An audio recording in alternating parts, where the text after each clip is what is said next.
Hello and welcome back to a history of the Forgotten Realms. Thank you for being so patient as I got everything switched over. I will turn all of the rest of the audio on here in just a moment. But before we get into anything else today, we have a little bit of housekeeping to address. Today's stream delay was not normal, nor was it something that anybody warned me about. So if there are any other content creators who are watching this right now, any of our friends, anybody who's just happened to stumble upon the stream, as I went to go live, I was prompted after the stream already went live to create content classifications for our stream. Now, Dungeons & Dragons inherently has its own ecosystem, has its own turmoils and troubles within the world, which is part of what this whole story set out to explore in the first place. A way to address the stresses and the problems and the struggles of the world while being able to, in some manner, control it. And I do think it's rather fitting that today's episode title is The Circumstances of One's Birth.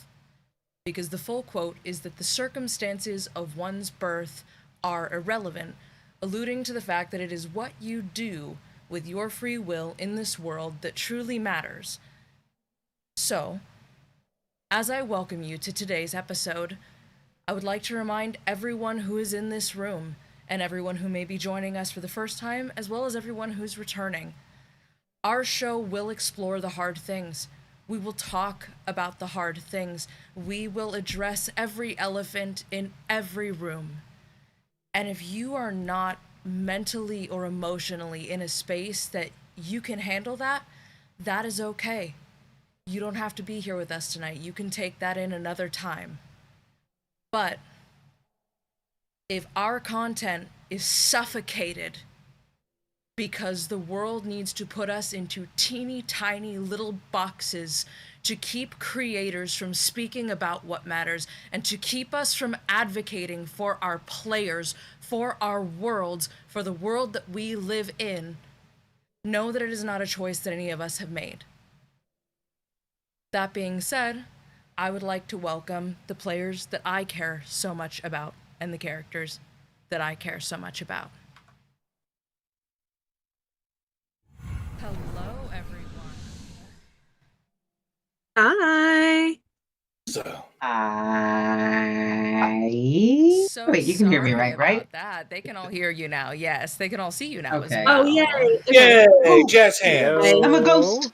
I'm a Let me ghost get on robot. some music as well, or at least some Syrinscape music that I have figured out how to use now. We're professional, we swear. I dedicated like 4 hours screen. to figuring out how to do this yesterday. Okay, welcome in everyone. I just want to take this moment to address, it's not an elephant in the room, this is actually very exciting. We have a treat in the room. Why don't you guys go ahead and look at our stream on whatever device you happen to have in front of you.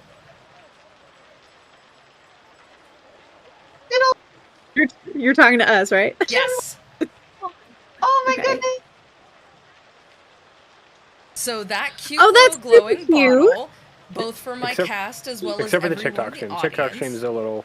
Oh yeah, TikTok We stream, just I'm got a so new sorry. You follower, don't have the too. bottle. There was no room. I thought about putting it in between our 4-player characters, but that felt a little insulting to their presence.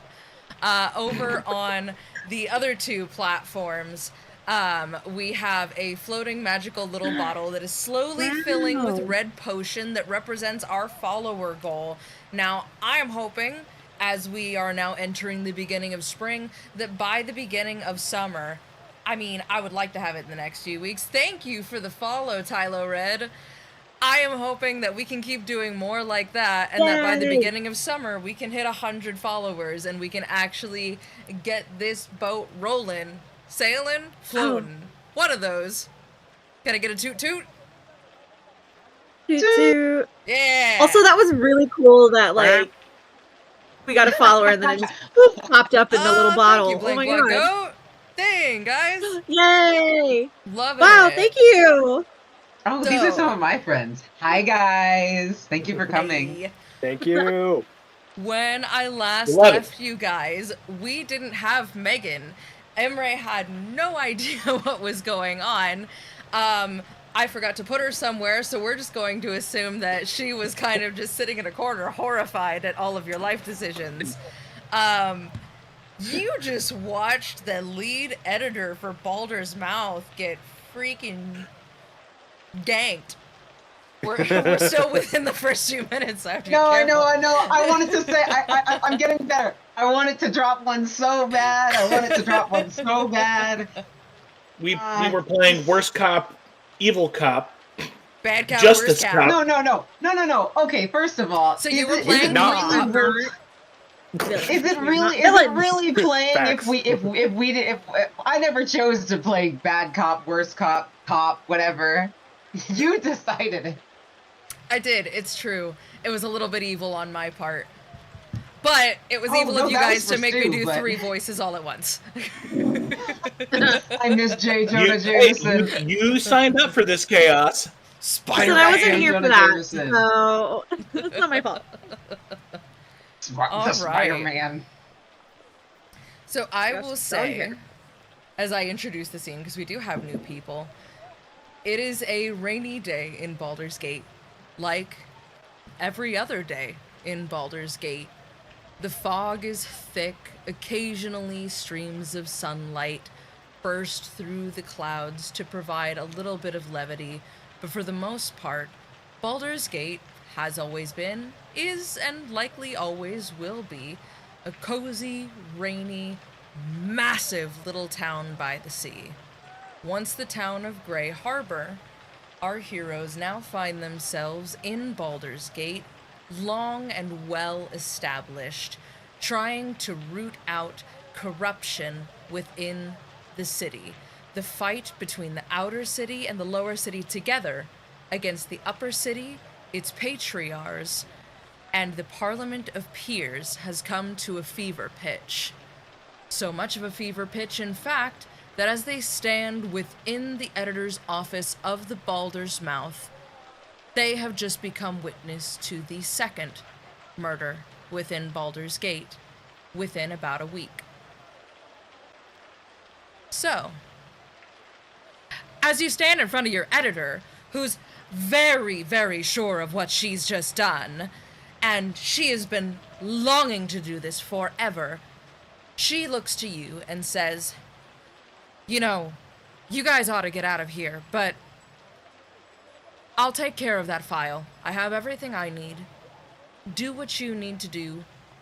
And I assume you'll use those fancy badges of yours to just walk right on out of here and let the regular fist handle whatever's just happened. In self-defense, of course." It's not like we have much of a choice now, do we? I'm kind of nosy. I kind of want to see what's in that file, but I think we should go. I don't think we have enough time for that. No, we are getting here. I'm gonna have to agree. It's can't make any progress with inventions and other monetary schemes if we're locked in jail. From outside the office, you begin to hear people shout, "Somebody grab the fist! Hey, what just happened? I don't know, something in the office! Get somebody, quick!" I pull out my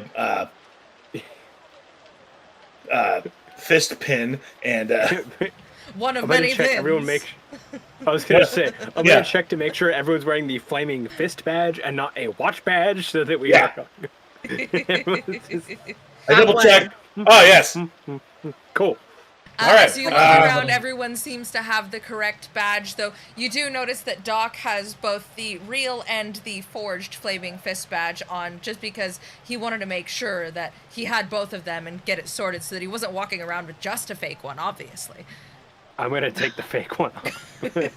No! Now that you have them both in your hands, you can very clearly see the differences. This one is tin, the blue is all wrong, the border's red instead of yellow. It's a really, really bad fake.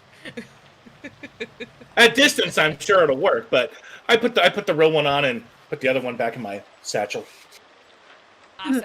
All right, shall we extricate from the premises? Yes. Please. I open the door and calmly walk out. As you do, people are rushing towards the office to see what's happened, though everyone seems more concerned about what has happened in the office. And your editor friend, she has got an immensely skilled handle on this whole thing. She is ugly crying like you have never seen anybody ugly cry. You are pretty sure she should be an actress and not an editor. And Sephora's gonna pull out a notebook, like from some pocket on her, and start taking notes on her performance. Just like and then gonna slide that into her own back pocket as like a for later kind of thing. Damn, that was good. I mean, I'm good at fake crying, but like, I don't know how the planned out mascara running. Let's continue this outside, shall we? Well, you know, makeup in the Forgotten Realms being what it is and all, they're probably still using cake eyeliners. Their mascara is definitely the same thing that their liner is. So is their brow tint. And you know that lip tint is the same that is on their cheeks. And you have definitely seen it at the Sharess's Caress being used for other tintable body parts. Oh, no. Shout out to Benefit and their burlesque history. If you know, you know. Hey. Oh. So. Oh my god, was I muted this whole time? No, we can hear you. No, we're No. Oh, that's weird. Okay, so then my mic must be set to something else, because I've been muting my mic just in case I had some clickety-clacks in the background. Oh, no, we've been able to hear you. Yeah, you're good. Oh, that's funny. That's hilarious. All right. What would you like to do? Okay. Now that we're outside, away from the chaos. And continually walking away from, so we don't run into any other... power walking. Just power walking. Yeah. As we get a little bit further away, I take my badge off and slide it back into my pocket. Yep.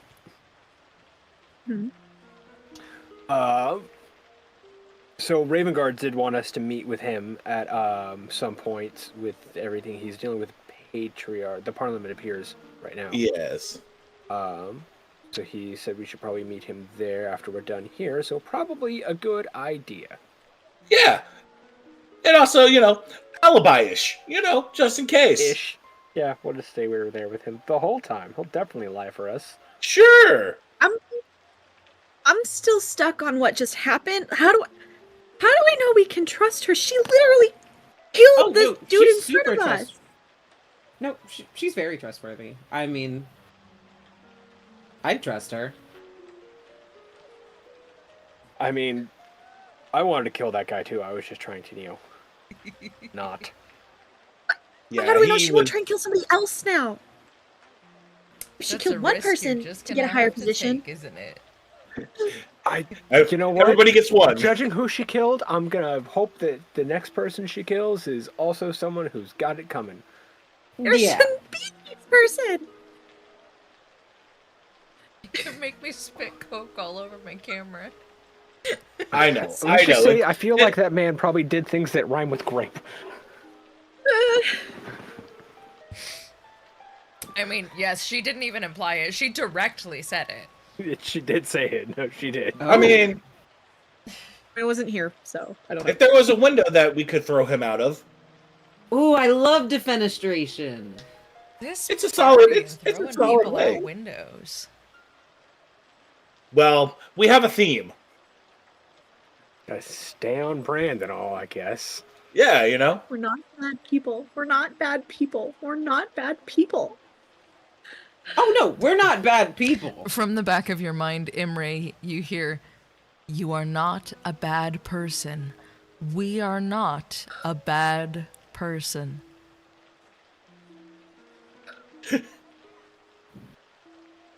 Okay. I don't like that. Bruh. I don't like that. Are you Venom? Are you fucking Venom? Oh, no, I'm sorry. Wait. Dang it. No, you're good. You're past that There point. is- You're totally good. There is only Jewel. We already Yeah, discussed we're good. Are you Venom? We're good. Are you No. Venom? We Oh, can let no, a fuck don't do fly. that. We're 28 minutes in. Don't you Do remember you have a what symbiote? Do you I have a have a god in symbiote? my head. No, don't you remember? I have a god in my head. I don't think Zipporah actually knows that. You passingly mentioned Zipporah it. does but not you know haven't- either. You haven't actually Yeah. had an overt discussion I about think the the god only that is person living who's in probably his There, had I head. was talking. I think the only totally person who thought has she was like there probably when I was some talking about semblance it. is Drizzt, anyways. Listen, it's not her fault you have a direct link to Jesus. One of the Jesuses. One of the The many The most Jesuses. Jesus-y of them, though. The hotline to a deity. The Jizai. The Jizai. Went from zero to godhood at mock Jesus. Oh, No. Christ almighty. Okay. Christ. Christ? That was It's not Jeebus, intentional. okay? It's It was appreciated. It not is pronounced Dungeon Master. Oh, Dungeon Master. All right, so we're heading over to the Parliament of Peers, yeah? Yes. Okay. We need to meet, not Abdul Adrian, he's dead. Ravengard. Yes, older Ravengard. There you go. Not to be confused with the younger Ravengard, Will. Hey, literally about to make the same joke. Get out of my head. Yeah, love. So, just as a little bit of background for what you're walking into, for those of you who live in Baldur's Gate, you'll know a little bit more about this, but Imre, even you are beginning to pick up on this, and Zipporah, you've been picking up on this abnormality, shall we say, for a while. Mm-hmm.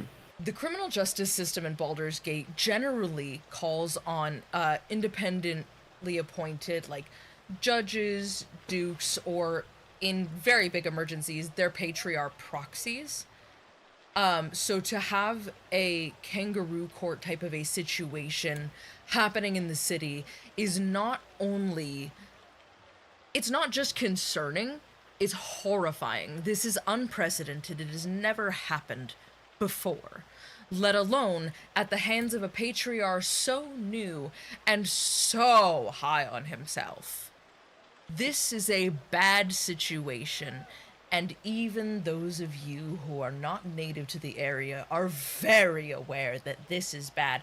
Imre, this is starting to give you the same feelings that you had when the Genasi slavers started taking over Kalimshan and its surrounding cities. It's this kind of behavior that drove you out of the Golden Grove. So this is very, like, this hits close to home for you. Bad. So, as you get to the Parliament of Peers, a massive marble structure, clearly just trying to be the center of all things good and just, appointments of brass. At the top, however, you notice this gilded building and all of its architecture is flanked with ballista, clearly a defense, one of the largest, most fortified buildings in the city. As you come up through the bottom of Worms Rock and Worms Crossing into the general part of the building where the Parliament of Peers is held and the audience hall, you ascend the stairs into the biggest room I think most of you have ever been in.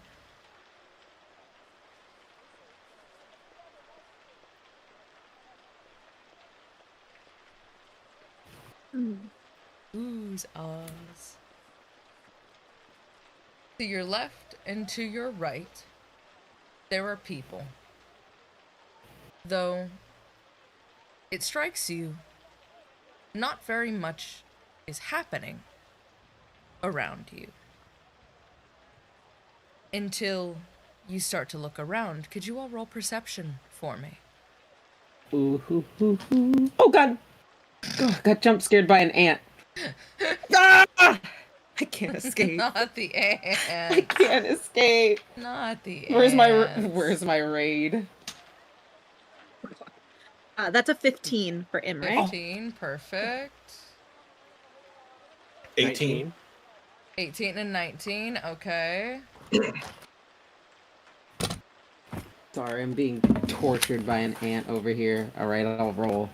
No, you're good. I'm just Breaking out the raid for a singular ant? Yes! Oh my god, just You know squish it that's with your not great thumb. for your lungs, right? Dang it! Oh! Squish it with Overkill your is thumb. greatly It's a underrated. small little eel. 12. 12? Okay. Don't use a cannon to kill a fly. Anyone would. with above average perception of any given situation, anyone with some average alertness of the situation they have walked into, can feel the discomfort in the air. Don't mind me, the music glitched out. It is not playing despite me clicking it. Though you notice as you look towards the front of the room, things seem significantly more tense than they are where you're at. As a crowd gathers around the front of the Parliament, through the center hall, beyond the benches filled with various parliamentary appointees and patriarchs, all somewhat shouting amongst each other,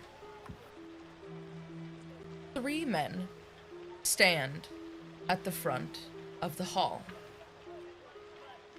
Now, you recognize Ravengard right away, though his shouting is something that you're still getting used to. The other is Torland Silvershield, freshly released from jail, his wizard friend not to be found. Standing on the steps in front of the throne of the dukedom, shouting down at Ravengard, but to their side, almost unnoticed to Zipporah, but the rest of you, the other 3 of you, notice a familiar, dark-haired, garishly dressed young man. Gross. Oh no. I know I said we're not bad people, but can I punch him in the fucking face? But I thought you said we're not bad people. I hate this guy. No, the god in her head said that we're not bad people. Yes. What would you like to do? Punch Gortash in the face. Just listen in on what's being said and kind of get more aware of the Need to know what's situation going at on. hand. Kind of get a little bit are you closer trying to listen and in from where you're at? Okay, you did say you guys all want to Yeah. move a bit closer. yeah. Mhm. I will lay out the room for you and give you the option of which way you would like to get closer. There is this center aisle, and I do mean aisle. It is rolled out with a garish carpet, large wooden benches flank either side with a gate in front of them. Picture the fanciest version of the UK Parliament that you possibly could, but instead of that dingy green carpet they've had in there since, I don't know, Queen Victoria or whatever, it is a deep, flaming fist red carpet, flanked with fine gold embroidery rolled all the way down and up the steps to the Duke's chair. Ooh, fancy. To your left and to your right are seemingly pseudo hallways, auxiliary rooms, though they are open at both ends, that go behind the parliamentary seating, each with its own appointment of tables, some finely decorated, some filled with food, many filled with carafes on top of carafes on top of carafes of what you assume to be some of Baldur's Gate's finest vintage offerings of ales, wines, and meads.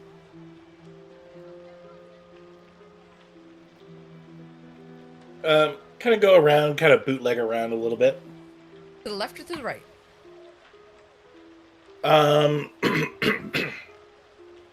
Well, whichever is the closest approach to Silver Shield, like the side that Silver Shield is on.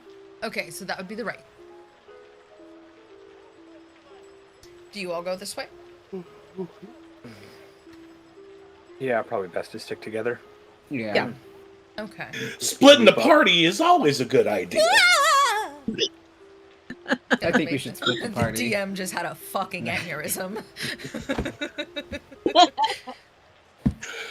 Well, then we won! No! I don't know if you guys saw the description I gave last week's episode. You did not win. Win adjacent. As you come up the right-hand side of the room, back behind parliamentary seating, you kind of come up to somewhat of a doorway between the end of this room and the small ancillary room, offices you assume, behind it, and this space in the center where the throne-like visage of the Duke's chair is, along with not our three main characters, but Ravengard, Silvershield, and Enver Gortash. It's a name. As you're somewhat listening in, what you manage to catch is chilling. Ravengard appears to be on the defensive. I cannot believe you would do this. To our citizens, to our people, you're bringing them in here for what? What crime? What crime? Oh, from being from the outer city? What, you suspect this person's with the guilt? This person has sold their wares in the wide for the vast majority of my life and does some of the finest woodcrafting you have ever seen in this city. He's going on and on and on in absolute defense, of his people. As Silvershield stands in the middle, just somewhat sneering down his nose per usual. I don't know what you're on about blatantly talking over him. Just, it's an absolute, like, most of them talking over each other. I don't know what you could possibly be on about. You're the one who said we had to cleanse the rot from this city. You know as well as I do that Abdul died because we couldn't do it, because you couldn't do it.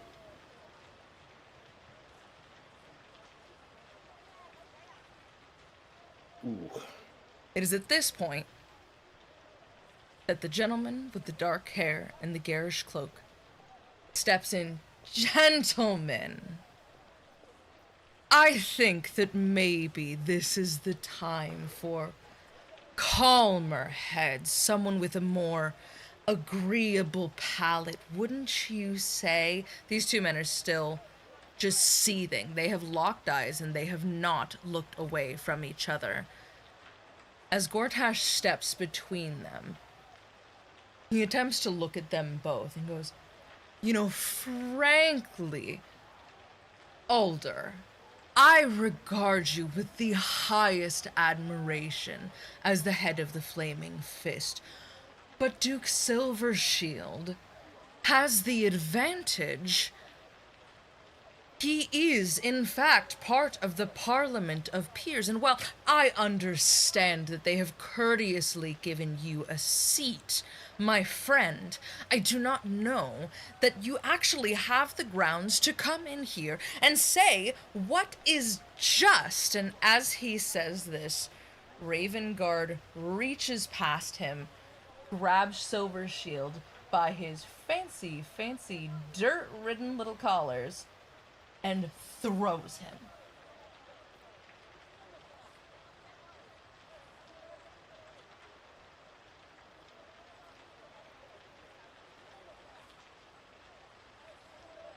To the sound of a resounding "ooh" from the gallery,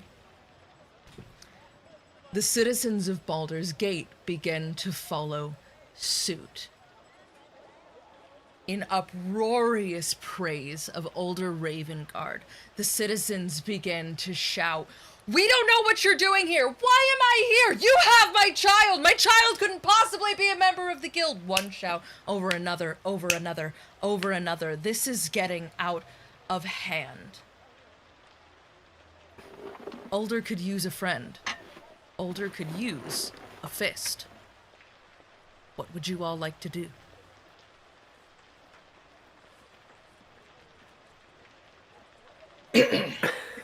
I didn't mean to break you guys. I'm sorry. Yeah, no, I'm still processing what happened. Wait, did Ulder get thrown or Silver Shield get Silver thrown? Shield. Ulder threw Silver Shield. Okay. Yeah.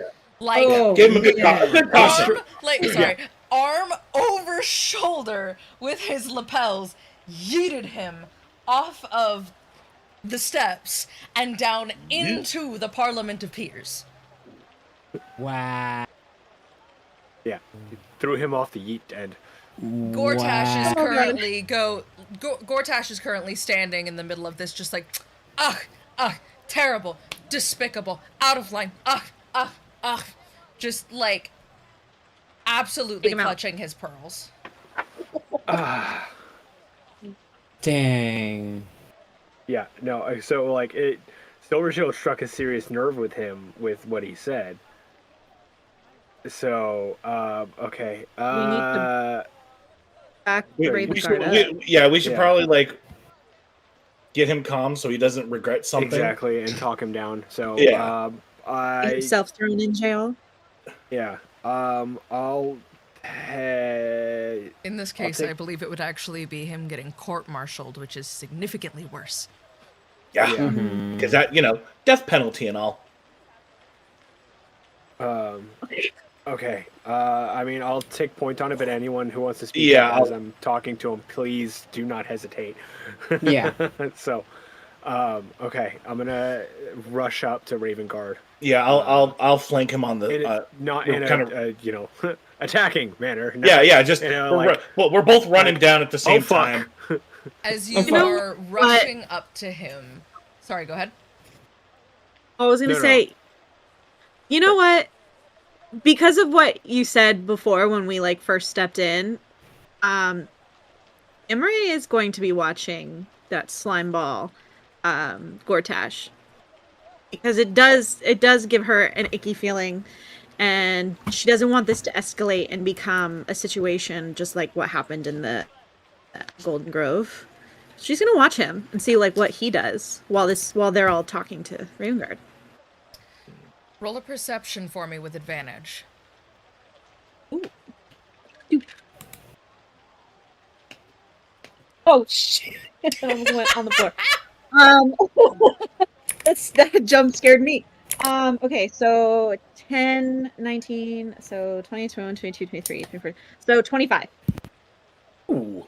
The first thing that sticks out to you is that the last time you saw Gortash, he had a bodyguard with him. A beautiful, red, hyperactive tiefling woman. She doesn't seem to be with him this time.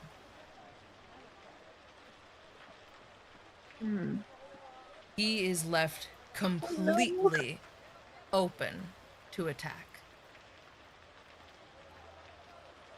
You also notice a distinct presence of not somebody who came from noble stock, but somebody who is well-read, somebody who has been well-educated. He doesn't speak like somebody this comes natural to. There is a stiltedness as he speaks that tells you that this is not something he has done forever. This is a skill that he's acquiring. Now, is Zipporah rushing up to Ulder as well? What is Zipporah doing?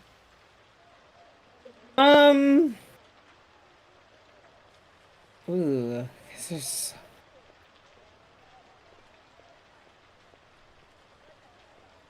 I think... Yeah, we've got Silver Shield in the little, hands of all the the rest of Parliament, right? That's going on. I'm trying to repaint the scene right now because some details have like on the floor escaped at me. the feet of the Parliament of Peers. And Older is currently stalking over to him, shoulders broad, the most menacing you've ever seen him. In full armor, shield on his back. He's kitted up. Okay. And then, who were the people who were yelling at Silver Shield? Was that Parliament? Sorry, my camera's in the wrong spot. No, that is the wine, Lauren, the wine. From chat. Those are the citizens of Baldur's Gate. As Alder started to defend them, they too began to rise up and shout for their freedoms and make known the injustices of the court.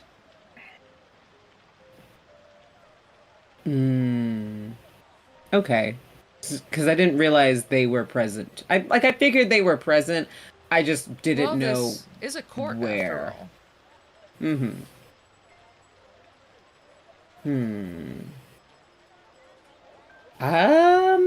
Yeah, I think I might join Older. Just following behind me and Drip. Jesus Christ! Sorry, I didn't mean to.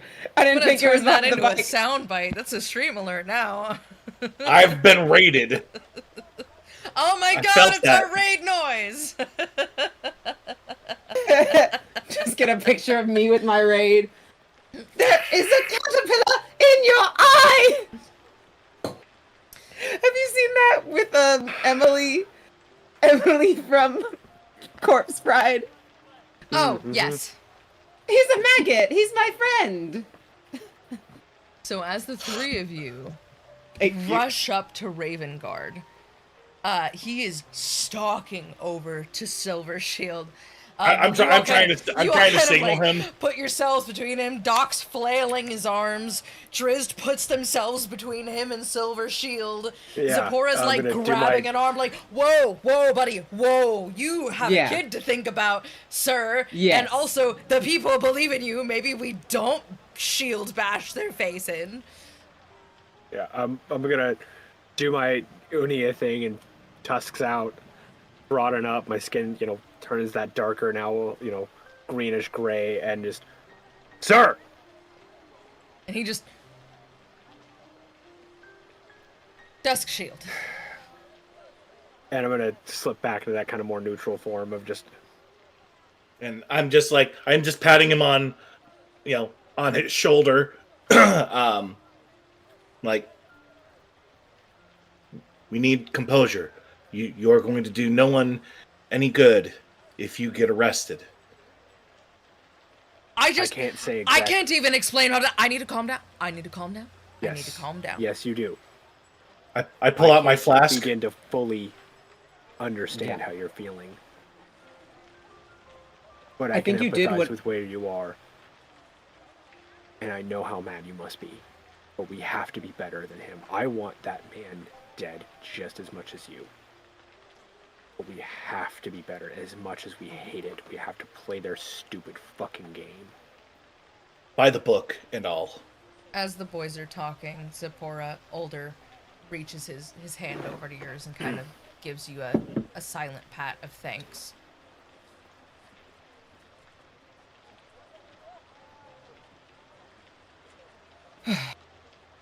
Yeah, it's I'm just kind of thinking. I think Zipporah is kind of thinking of this kind of like a performance in its own right, but less you're doing magic tricks and pulling cards out of your ass, but more of like a performance of appearances kind of thing.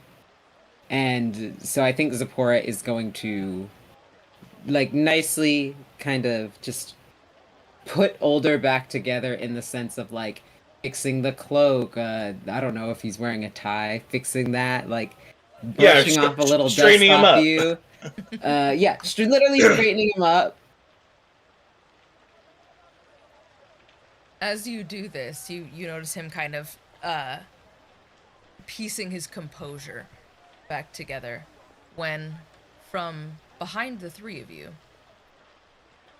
Actually, let's cut to Imre first. Imre, as this is all happening, the Parliament of Peers are picking Torland Silvershield up off the floor.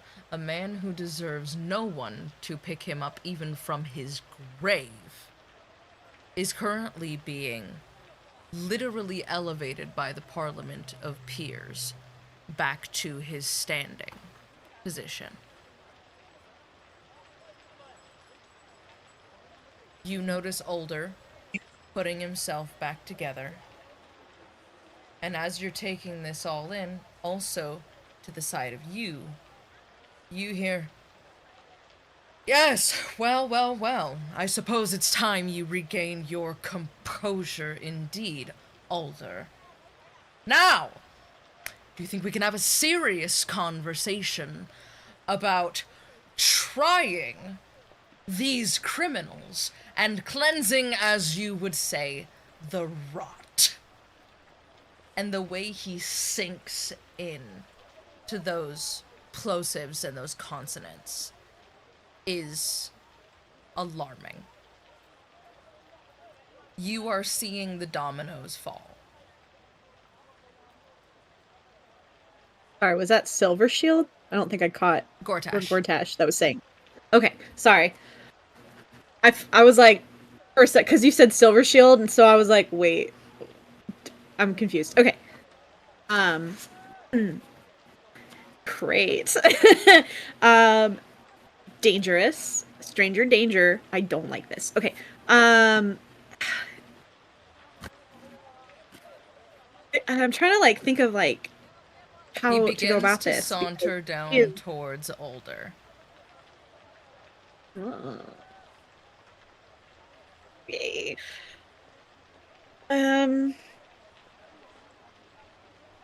Fuck me. Okay, she's going to... Man, I don't like this decision that she's gonna...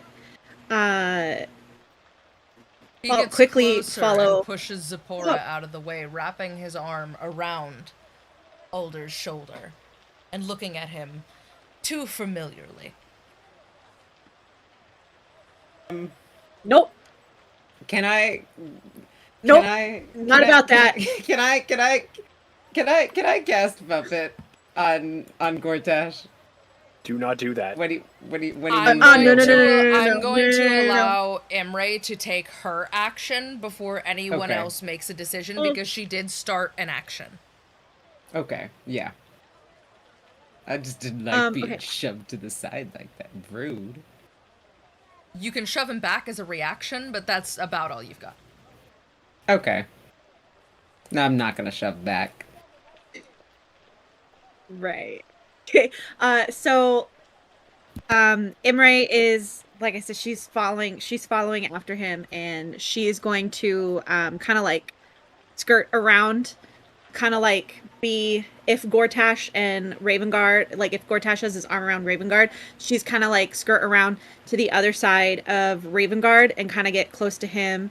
And she's, oh gosh, okay, very meek, poor baby girl. She'd say, excuse me, you kind of bumped my friend out of the way there. That was really rude. They were having a conversation.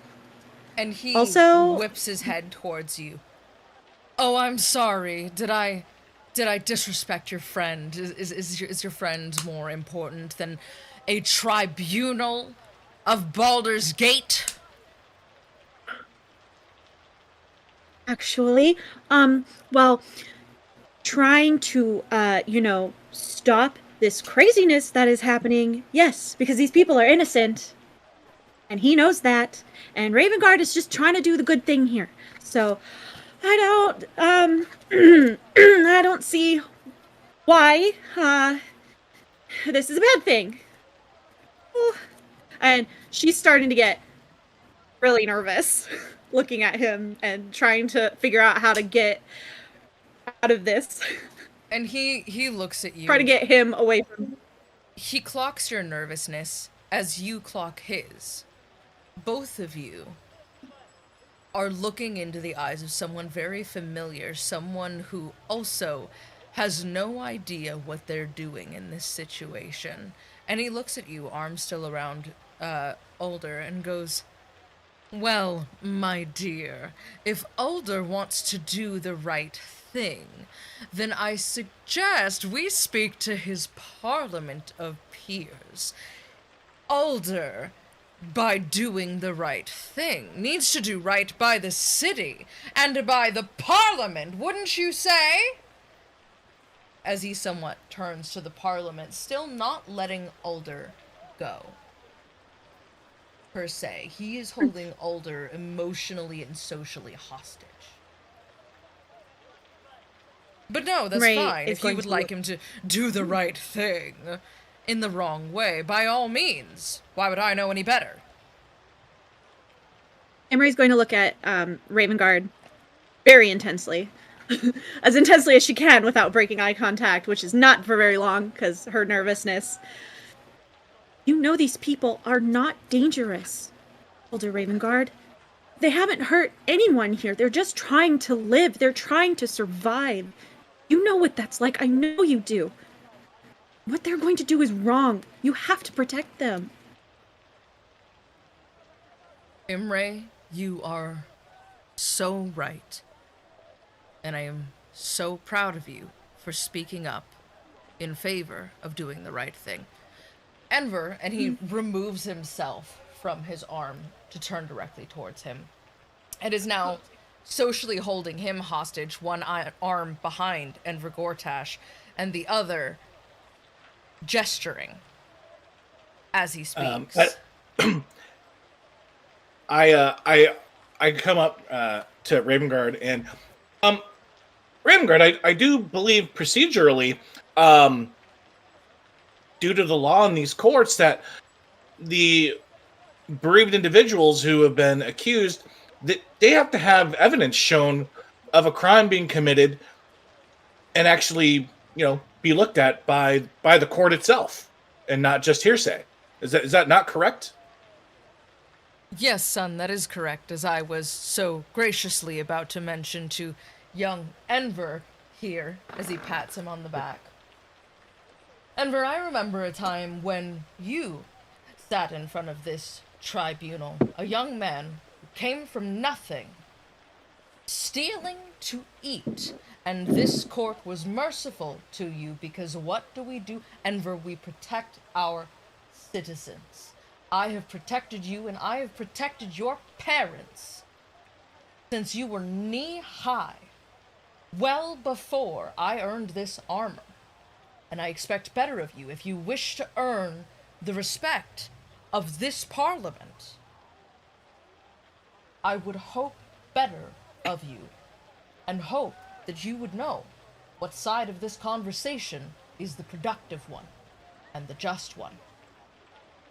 Now, don't tell me I'm wrong for having let you go, and such, if that is the case, for the many times why I think you would likely owe many platinum at this point for your childish misgivings.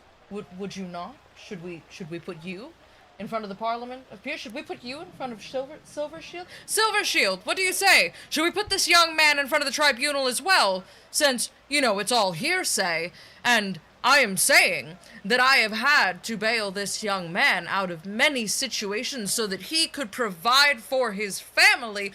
Or do we have an issue with that? Or is it just rules for thee and not for me in your case?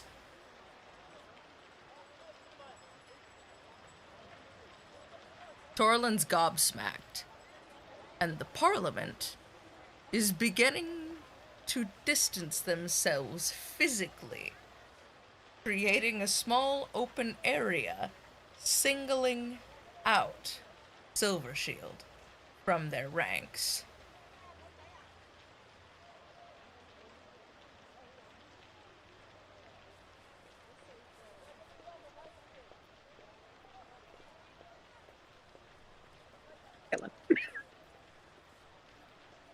Dusk Shield.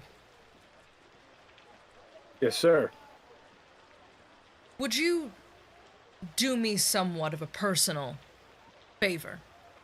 If that is not too much to ask. I can also ask you as your commanding officer if that makes it easier for you. I understand the social implications of what it is that I am asking currently in this moment in front of this very large room of people. I'll just remember the favor for later. Fair enough. I don't want to know if I am going to regret that or not. I am not going to overthink this matter. That being said, would you kindly stand next to young Enver here doing your best impersonation of me and just ensure that he doesn't go anywhere, would you? And I'm just gonna, again, re-broaden myself and tucks out and, turn myself as broad as possible again and I'm just gonna do what he did to Ravengard, just put an arm around him, except there's gonna be this tight grip on his shoulder. Not enough that it's obvious for anyone else, but he knows. Well, and in comparison to you, Enver is a young man. So as you go to reach your hand around his shoulder, and your large fingers come around his shoulder, your elbow's not much further above your rib cage. You could look down into the top of his hair whorl and, count how many years, like rings on a tree, until he begins inevitably balding. Ah, the sign that someone will turn evil. Male pattern baldness. Sorry, Stu, I hit you with an aggressive straight. Not you taking out Stu like that. Dang. Man, I feel attacked. That was and so does Doc. That was meant to be a shot at Alton Brown, not Stu. Oh, wait, as in the Good Eats guy? Yeah, who's now the Cutthroat Kitchen guy that regularly puts people in spreader bars and forces them to cook. Yeah, he's on that nefarious shit. Oh wait, I thought he was. He's in his villain era. Okay, everyone goes through it. Wait, never mind. I thought he was the chopped toast. I love chopped. He's also the chopped toast. Okay. Yeah. I too will put my. He's also the analyst for Iron Chef. I'll put my arm around the other side and kind of be a little bit more imposing. Oh no! Hang on, I have to look at something. Is Doc the secret BBEG? I saw. Is this subtle foreshadowing? No, I mean, Stu made his character model very, very short. So I was like, how are you putting you're shorter than him. His model made it seem like he was maybe 5'2", 5'3". I've been picturing Doc as small this entire time. No, motherfucker, 6'2". Oh my god. I think Emery's the shortest. She's 5'3", and y'all are 6 feet tall. Yeah, Doc is very anywhere from athletic 5'10" and to lanky. 6'4", depending on what I'm doing with my body. Yeah, Zipporah's 6'3". Lanky motherfucker. Gortash is about 5'6". Just looking down at him. Some things. Just kind of just give him a little pat on the head. Now you're gonna 5'6", more like 5 foot bitch. Oh my god, my gauze is stuck to the inside of my hoodie. This is the worst. Ew. That was me this morning. I had to do blood work today. Ooh. I'm sorry about that. I'm still bruised. Oh, it's okay. I'm still bruised. If it makes you feel better, this is gonna sting for a couple weeks. Oh, that's not. It makes me feel sad for you. It's my own doing. Nothing as crazy. Yeah, I got a paper cut on my finger. Silver Shield begins kind of. Oh, I nicked my finger open with a Japanese saw. Oh yeah. Instead of being a push saw, it's a pull saw. And so it just my hand slipped. I was holding a small piece of wood instead of using a vice like a smart person would. No. That's how my papa lost his thumb. Anyway, safety first. I mean, that's how my shop teacher lost this digit. That's how you get a safety briefing. Yep. All right, Anyway. we're Dritz and I are intimidating the hell out of Shorty McShortfuck. And doing so quite successfully, if I might add.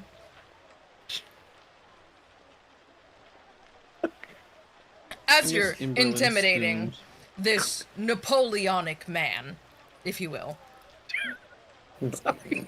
Silver Shield has begun looking for ways out, and the Parliament has slowly encircled him, creating a nice little rotunda of assholes on all sides of him.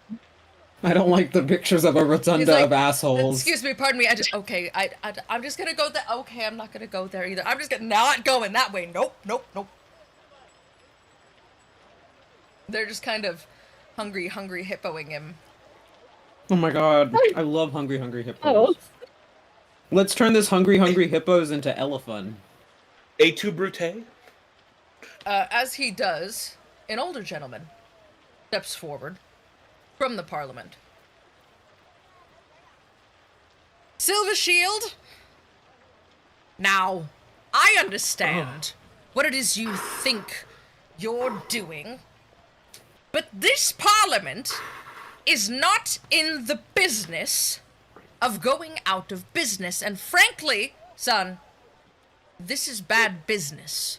Now, we took your word as one of the most well-positioned patriarchs in this city, in a time of need, in a time of emergency. We trusted you to bring us the right people.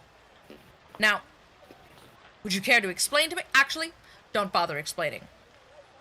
It would seem to all of us whom have eyes and ears in this room that you have been intending to use abuse the Parliament of Peers to create a kangaroo, whatever that is, court in Baldur's Gate. Now, we simply cannot have that. And What's a D&D kangaroo? I'm aware that in your candidacy for Grand Dukedom, you must have assumed that this would make you look good.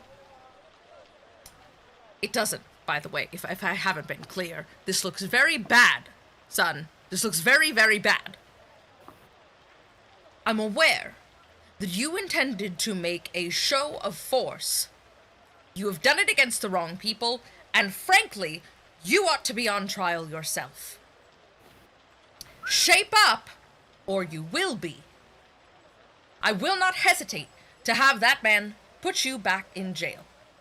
Older is a man of the people, and frankly, better at handling any citizen of Baldur's Gate than any of the rest of us. Wouldn't you say, Enver? I think he'd make a fine mentor to you if you do, in fact, wish to be part of this governing body one day.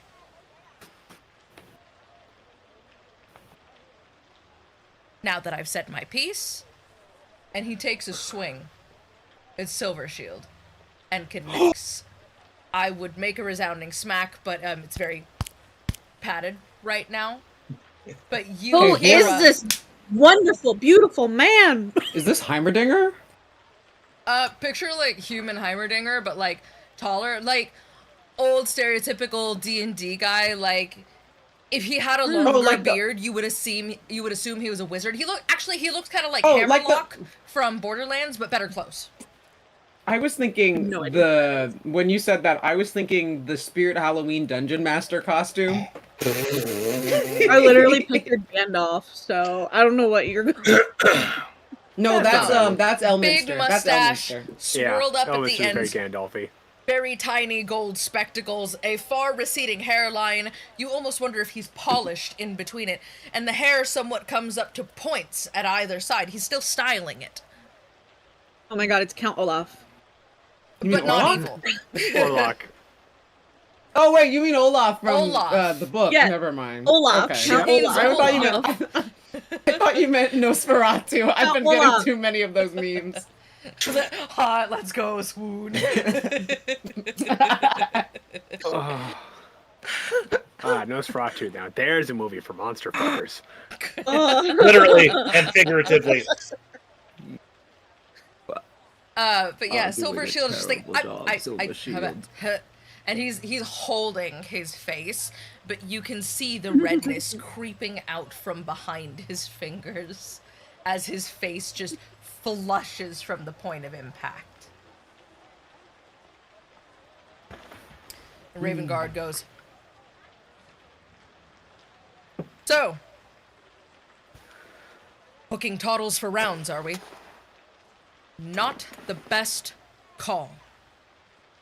Now, I know I let you out of jail this morning, though I can't help but notice that your protection isn't with you. Tell me, did that little snake with a spell book wise up finally to what it is you're doing? I've half a mind to strip you of your patriarchship. Hey, he doesn't have a spell book anymore? And he just kind of... the face of questions for later. Zipporah pulls out the spell book. Just holds it up. Right.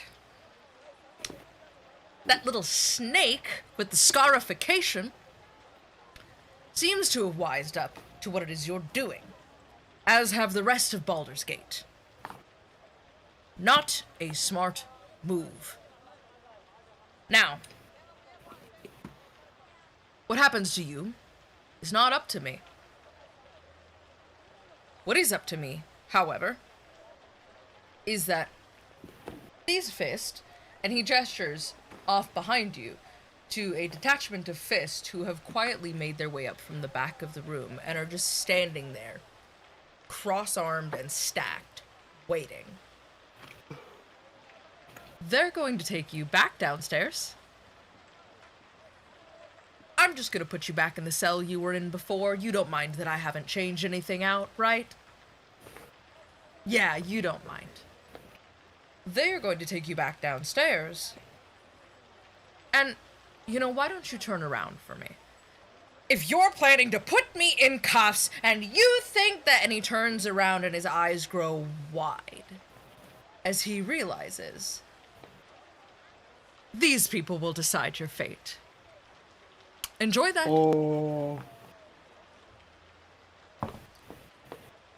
And Silver Shield is walked away.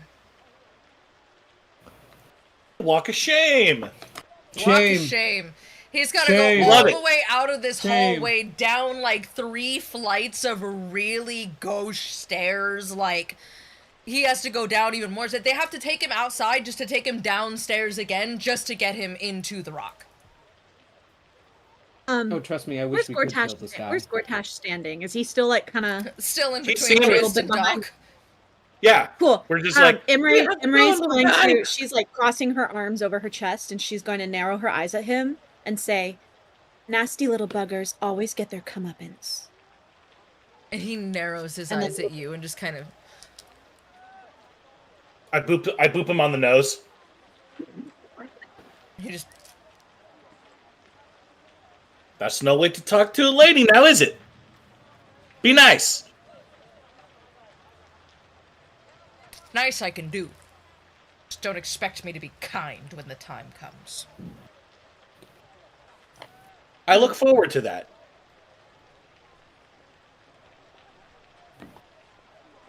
Can I go up to Gortash? Can I go up to Gortash? Sure. I want to pull a gold out of his ear. Roll sleight of hand for me. Or are you gonna prestidigitate it? No, I'll roll for it. Oh my god, it's 73 in the rest of the house, but it's 79 in my office. Alright. I'll use this one. Sleight of hand. Oh, that's a nat 1. Fuck. Damn. You go to pull a gold out of his ear, and you...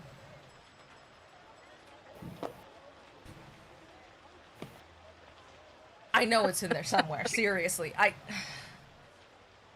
Oh, fuck it, there was supposed to be gold, but you don't deserve it.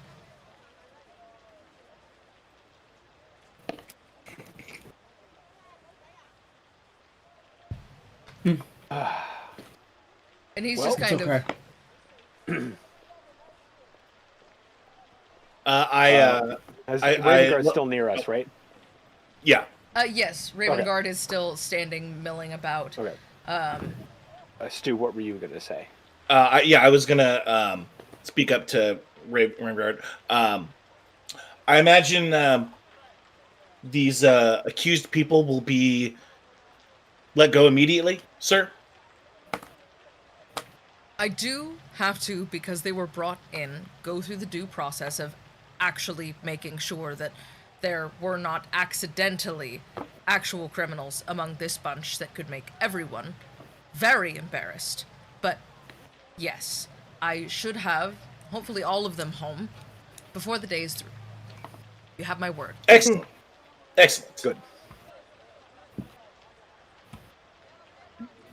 Very, very good. Well, do you need anything else from us, sir? You know, I wish that I could say that I believed that I wouldn't. So for now, consider yourselves still on my payroll. And always consider yourself my friends. I hope that I do not require more of you than I already have. But thank you, nonetheless. Well, be prepared for me to call in that favor. I have to block another. Not anytime soon. Someone's selling followers again. Awesome. Follower sales. Let's go. We TikTok queens. Scammers. Come on, scammers. Listen, that's how you know we're getting good. Damn. We're getting more spam bots. I know we get. I love the the- week now. It's the same message with different numbers. Yep. Wow. And They think we're dumb, don't they?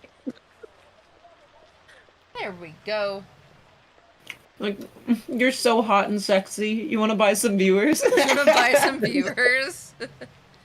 Single viewers in your area. Single viewers in your area. I'm a single viewer in my area. Of course I'm watching. Fucking damn it. Well, I'm not going to get that out of my head now. if no one has any or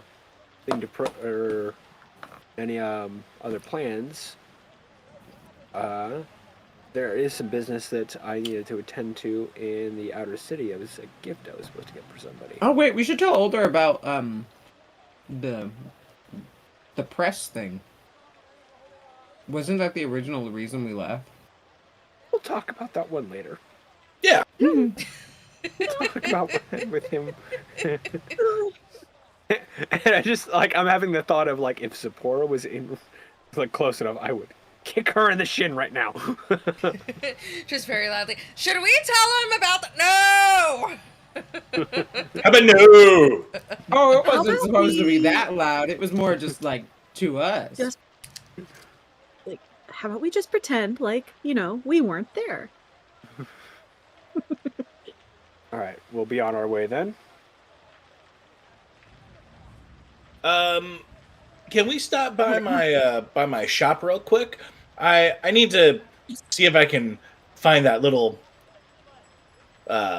see if I can conjure up a featsy for Tiefers. I know I made the promise. I need to see if I can scrounge one up real quick. Yeah. Can't have Aww, little guy going out there just with only... hobbling around. Yeah. Do you also happen to have some trick arrows in your shop, by any chance? I'm fresh out That's of the trick. one. You That was don't. the one. The one net arrow. That is now Fresh out. It is now just Arrow. just arrowed. Just arrow. All right, so off to Doc's. Sounds Yeah, like it. Doc's- Everyone in agreement. Doc's Seaside Shop. my Yeah, God, did you Lauren's in. Sorry. She's Did not you near her mic, see but she gave a that? resounding thumbs Was up. it Logan? Yeah, I don't know if you saw my background wobble. That was Yeah. he just flopped into it. Oh my God. Jesus. that's probably going to happen a few more times. I thought that was going to fall on top of me. I have no knuckle. I mean- I have no knuckle. Oh my god. Hey, you didn't nick your knuckle in a belt sander one time, okay? It's true, I haven't, but I did. Yeah, no, my cut left- the top of my knuckle off with freshly sharpened shears. This knuckle, I can't show you on camera, but I nicked the belt sander with it, the disc portion, and it's flat right here.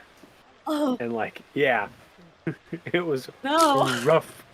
It was so bad. Are we talking about? Are we Damn. just talking about all of our That scars? means- that 'Cause I got means one Nana- here. I got one That here. means Nana can't cosplay Knuckles because they have no knuckle. I am clearly not the Knuckles of this party anyway. I was gonna say Rouge.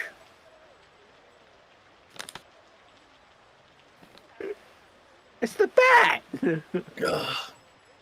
You should all well know, just as well as you should all know, that I am obviously Bunsen Honeydew, that I'm Tails. Oh, I was gonna say Shadow the Hedgehog.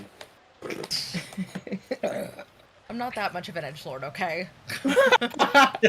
I just own black lipstick and have short hair. Okay, so we'll say that you guys make it over to Doc's shop relatively quickly. Like, it's just down the way for you guys. It's really Yeah. not a far trek. It's still, recovering from the soakedness of the of the fire. Everything is still Was that Fire this morning last still? night. Yeah. yeah.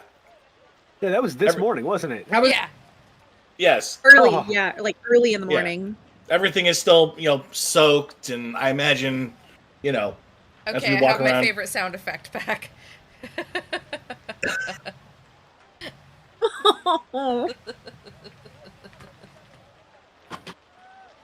I unlock the door and As you Get us unlock it, water pours out of the tumblers down the seam of the door. Oh Damn. no. of course. waterlogged? Yeah, this seems fine. Everything is fine. Nothing was on fire. Hey, remember when there was a fire in this place? I open the door. Come on in. It was like forever ago. Yes, all of like 6 hours ago. Nothing has changed, but it smells damp. It's like the inside of my car after it rains. I open up as I walk back to the work area and the storage and everything. I open up one of the windows and just, all right, now where is it? And I go over to like my parts and bins of stuff, and I start rummaging through, trying to find the right. I pull out my my notebook, and I have the dimensions for Teef's circumference of his leg. paw and foot. Yeah, so trying to find the right, I just see Doc just tossing through, bins of stuff until he finds the right parts and everything, and yes, this will do. This will do. I have like a handbasket full of just like, parts and cogs and pulleys and, some wire like rope, and I go to my workstation, and I put my notebook there on one of the drawing that I had for the foot, and I start, and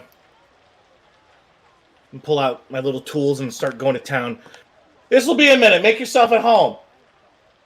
Imre is going to go around to the other side of the table and just staring directly at him, like. Zipporah's gonna poke Oh. around at What them. about me? You're I pulled out my goggles and start heating things up with my little glove. Shh. I say I take about better part of an hour assembling and putting things together. And so during that time, while you're working, so we have a couple options. One, most importantly, we need to have a serious chat with Rilsa about why she decided that setting fires to parts of the city was a good idea. as Though, he's to the best talking, of your memory, you actually realize once that comes out of your mouth that nobody ever implicated Rilsa. It was Nine Fingers. Yeah, but I do know that Rilsa answers to Nine Fingers. So, still, that's a lieutenant. as he's talking, you just hear clanking Their machinist sounds. That'll do. No, yeah. That's excellent. Oh my god. I thought that was Stu doing that for a second. It is. It is. Oh! Yeah, that is me. Called those people who add sounds to movies for a living. Foley artists. Yeah. artist. Yeah. Fun fact about me, I wanted to be a Foley artist for a while. Stu new adventure into becoming a Foley artist.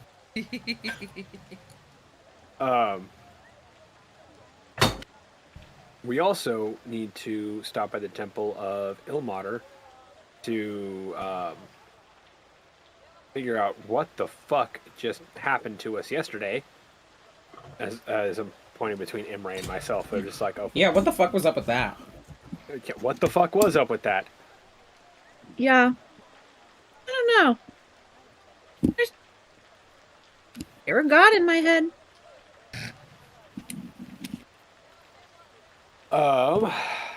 And Do you have a god in your head? There were a couple other things that we needed to possibly do that are escaping my memory at the moment.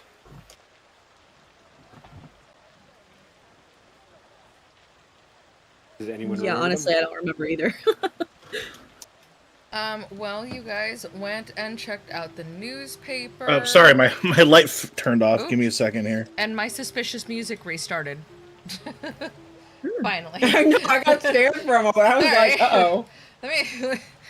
Give me a second. Let me get you non-suspicious music. Here we go. Yeah. This should be it. Don't be suspicious. There we go. Non-suspicious music. Don't be suspicious. Don't be suspicious. Don't be. The OMG, the production value. Listen, I'm trying my bardist over here. I'm not a production We're bard. professionals. I'm a creative bard. We're professionals. Jesus, Stu with the fucking flashbangs, my guy. Sorry, it's yellow. Now Stu's it's over white. here Now it's having- yellow. Now it's white. Are you actually making something over there, Stu? My computer was giving me guff as it said it was unplugged, and then I noticed that my computer had unplugged from the port. She's over having a little rave. You guys talked about stopping by Doc's house, going to the temple of Ilmater. Ah! It's okay, don't worry about me. I just hit my thumb. It's okay. Anybody within 5 feet of right. him does notice that it is because he was not practicing shop safety, and he did have his finger behind the piece of metal he was in fact hammering. Look, Emre doesn't know anything about metallurgy or whatever, but even she knows that was dumb. And then She I just think she just sees my glove heat up, and I'm like forging, like making the steel metal super hot, so I can kind of form it into a shape here. That's what you do, yes. the other thing Anyway. you guys were looking at doing was figuring out where all this smoke powder is being made and where that Yes. comes from. That's right, smoke powder. So we're gonna have to put that one on hold because we don't really have much leads right now. Put a pin in it. So, Temple of Ilmater or Dr. Rilsa? Or go to Doc's house. Well, I thought we were just going to the shop. Did you need to go to your house too, Doc? You guys had mentioned several sessions earlier that you wanted to go back to the house, but you just hadn't done it. To explore the murder basement. Non-murder basement. The non-murdery murder basement. The non-murdery Gotcha. basement. See, As Doc is finishing up, you just see him. He's got his shop smock on, and you see him walk over to a giant barrel of water, and he's got this paw leg looking thing in some steel holders, and dips it in the water. You see his steam come up. As he quenches it, the metal turns a brilliant shade of blue. I take it back over to my desk, and I start polishing it up and making it look pretty. I have a question. So I said that Zipporah was kind of just poking around in the shop. What Yeah. are some weird things that I could find? Oh, roll for investigation. Nat 20! Hey! Hey! You find a lot of books. Some of them don't have covers anymore. Some of them are covers without pages. Some of them are just pages that have been loosely sewn together to somewhat resemble a book, but you suspect they were not, in fact, a book, or maybe once upon a time they were a book. There's some really interesting looking tomes in there that have like different languages on the cover. One of them has a mirror, another has like a weird little metal face. There's a big red toolbox, like just a classic red toolbox, but it just looks like significantly cleaner and shinier than kind of anything else in the space. You find some golem totems. There seems to be just like a bucket full on a random shelf. Okay. Lots and lots of materials, seemingly not really organized in any specific way. Lots of iterations of old projects, as well as a full set of plate armor for a rather large creature. Oh. Interesting. Oh, and Can I? A box full of metal scrap that you almost cut yourself on. Oh, can I? And she's rummaging around. Careful over there! Can I look at the golem totems? Sure. Yeah. As you start what do they to look kind like? of rummage through the bucket, they look like a little stone dude in a T-pose, but like both of his little leggy legs are together. He's got a little stone head, and on the center of it are inscribed with different symbols, though they're not any that you inherently recognize, but as a magic user yourself, you suspect that these are Doc's personal symbols, or maybe his father's. You're not sure who made them, but they're there, and all of them seem to be somewhat different. A few of them bear the same markings. All of them look very well loved. Most of them are covered in a thick layer of mud, so you kind of have to dust them off to see what's on them. It's dried mud, though, so it just kind of flakes right off. All right. Zipporah's gonna take 2 of them, right? And she's gonna find herself a nice little corner and like essentially play dolls with them. Man, isn't it such a great day to be in Baldur's Gate?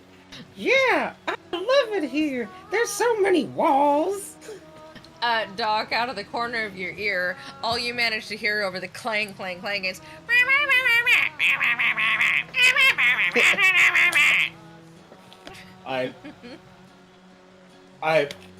Well, at least she's staying out of trouble. I finish polishing up, and I start testing the movement of the leg and functionality of it, making sure nothing gets stuck, and it's very, very fluid. Emery and Drizzt, what are you doing during this time? Looking around to see Doc if he's going to give himself another Tom and Jerry ass injury. So Imre, you're sitting there and you notice kind of every like 30 seconds or so at increasing intervals, Doc's like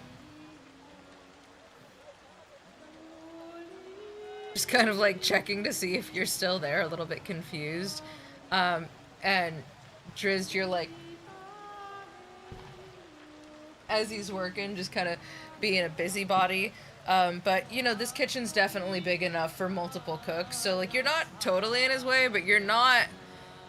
Emotionally, you're not in his way. You can see Doc starting to get a little bit tense from the amount of people around him while he's working with this very hot metal and all these really fine kind of machine screws and, like, handmade rivets and such. I'm just, like, playing with the paw, like, well, that works. Almost ready, guys. We should be get here in about 5 minutes. So I think we're good. As you check the digitigrade flexion, the paw seems really stable. You've made it of very, very sturdy metals, and you've made sure to blue it to make sure that it is extra durable, because Teefs is a very hyper little boy, and he cannot be stopped. But you think it looks good with the addition of a little leather padding on the inside to make it comfortable for his stumped leg, and some straps. I put some of the little leather on the pads of the paw. And you think to yourself, you know, with another 2 weeks, this could be a great leg. Unfortunately for everyone, you don't have 2 weeks, so for now, it looks lovely.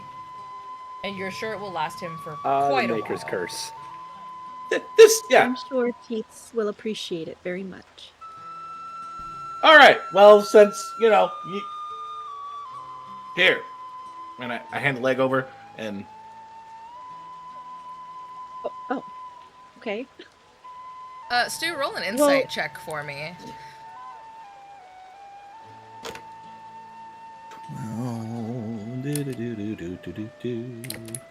Insights. 16. You notice that while she seems pleased with the gift of the leg, her face still seems wanting and like expectant.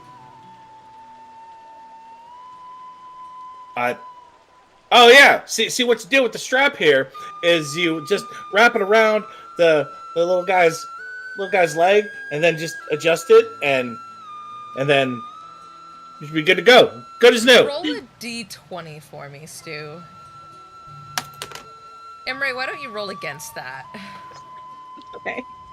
I got just a a 20, nothing else? Yeah. Yep. Okay. What'd you roll? That's a 16. Yeah, for once, Imre, you are perfectly communicating with the exact right facial expression and gestures. The emotion of, and Stu, you rolled very low on your social acuity. Doc is just like, I made the leg. That's what you wanted, right? That was the only thing you wanted? Why do... Yeah. You're just confused on how to... No, not on how to use it. Am I seeing the two of them? Oh, yeah. Net arrows. Trick arrows. Bingus. This isn't where... No, I don't do the weapons and stuff here. That's done at home. Okay. Okay. We'll head there later. You know what? You made this leg. I think you should be the one to keep. She like holds it out to give it back.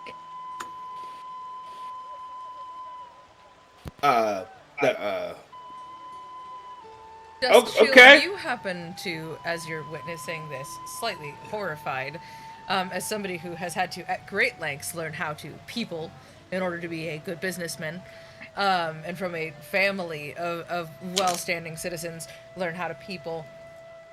You do remember that Danthalon's dancing axe and the proprietress of the shop above are actually really, really great in enchanted weapons. And, maybe if you guys are headed out to Rivington anyway, they might be worth a pop by. They've had things that you've needed before. Certainly weapons with paralytic qualities or that are resistant to certain types of elements, things like that.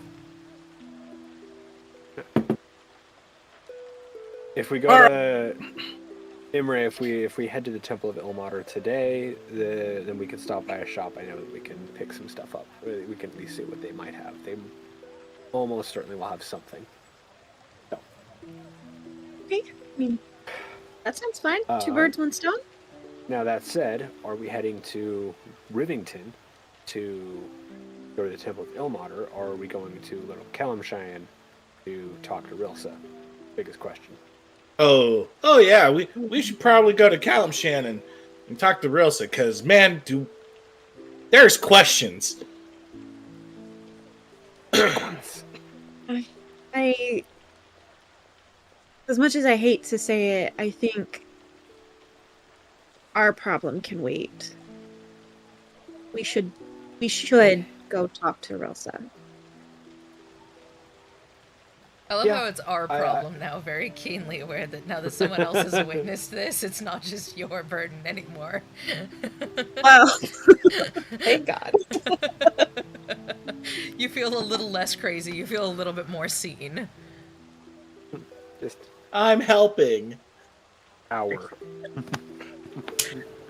Sephora, what would you like to do with the golem totems when you're done playing with them? Yeah. While that's all been going on, Zipporah's gone through 3 seasons, 20 episodes, a series of holiday episodes, and now there's like, a couple of OVAs. Like, there's just so many of the little totems that she has in her hand. You've now managed to amass, hang on for me just a second, 7 of them currently in your possession, because you needed series regulars as well as some guest stars. Yeah. Are you doing a telenovela with them? Oh yeah, no, fully. Like, my 3 I'm in gnomes love with someone else. 3 kobolds and a trench coat. I wasn't sure if it was going to be like just sitcom or like a telenovela. Yeah, it's a telenovela done in Draconic.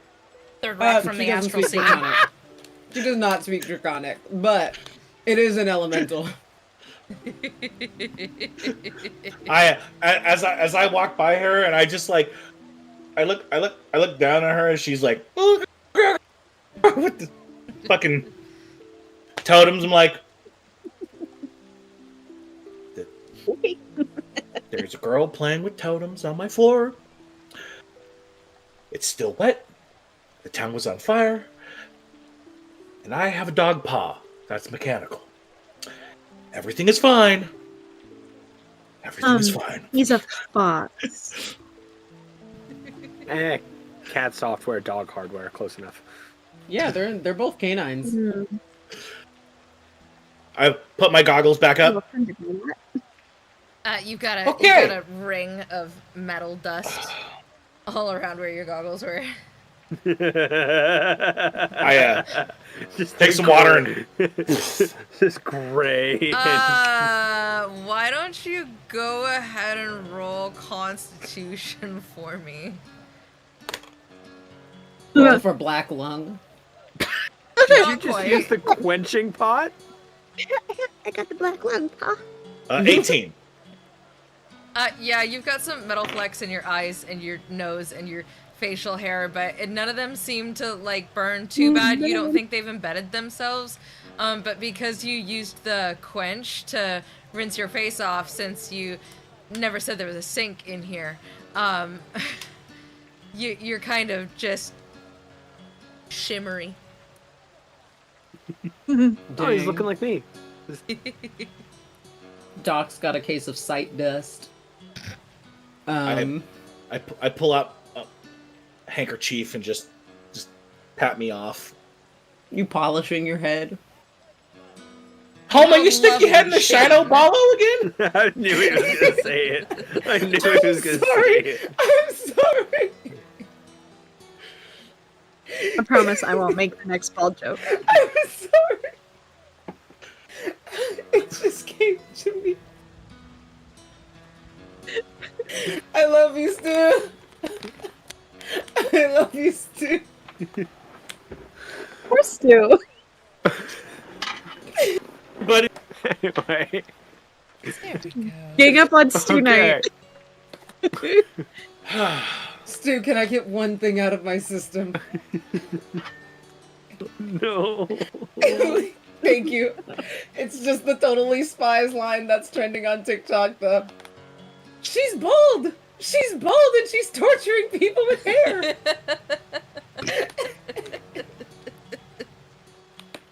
Will somebody with an Apple device remind me how to split screen again? What depends on what device are you using? iPad? You gotta, okay, I think it's, you swipe up with 3 fingers. Gonna be a Yes. no.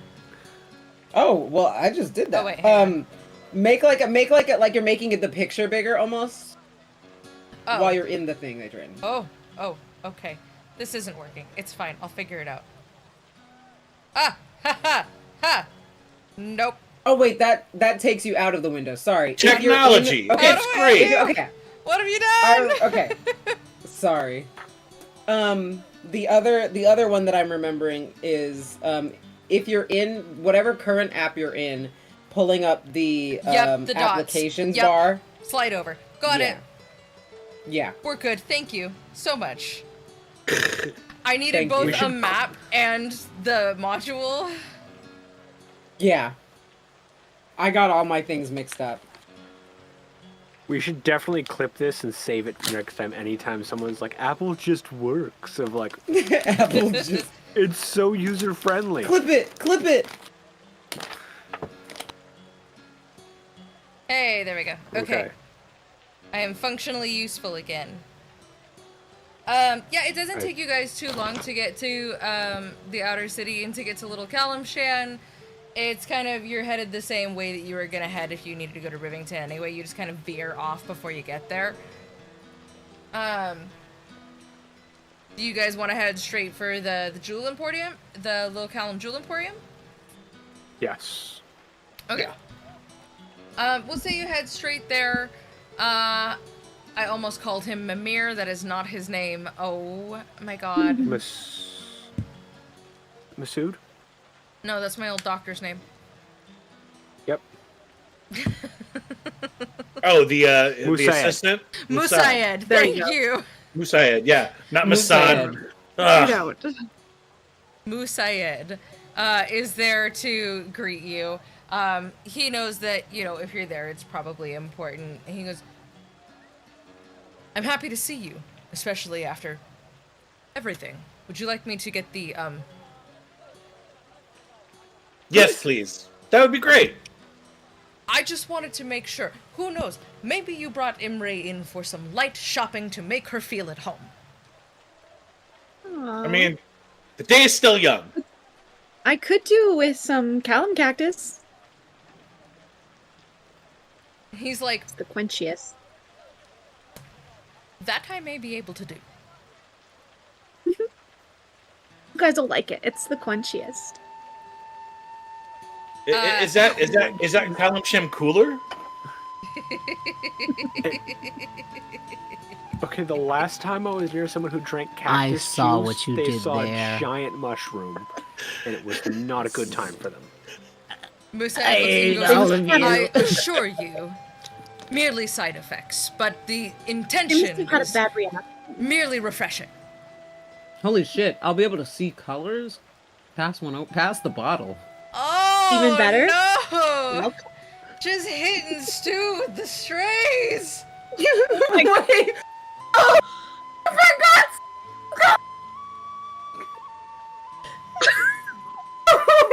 You were so embarrassed you got packet bursted by your own damn voice. I didn't even realize. I wasn't trying to that one. That one wasn't intentional. When I said it's gang up on Stew Day, I didn't mean it. I didn't actually mean to. No. Hey, Minsk, how you doing today? Oh, it's a good day. Everyone's ganging up on me, buddy. What should I do? Ooh, what do you having a say? mental Do we break. allow them to gang up on this man? I love what this says about you and I both, Stu.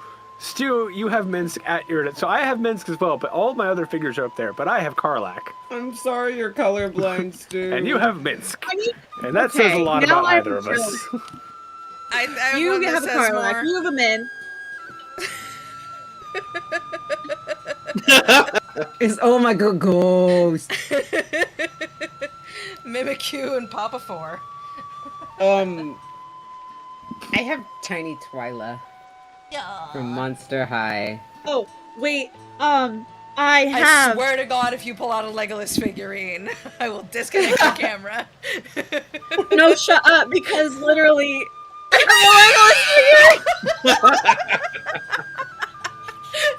That is a Lego. Hey, technically, that is a Lego figurine. Ross. It's a Lego figurine. I have a Legolas.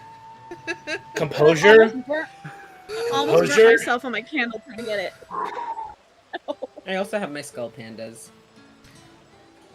Musayed Does he have- overhears oh, the he conversation has another seemingly thing. through the fourth wall and is like, I personally keep many figurines on my desk. I am not ashamed to say I have the Archdruid. Not Jahira, but, Master Hausen of the Emerald Grove. I do have a bear on my desk. He's got the dinosaurs from Firefly. This land!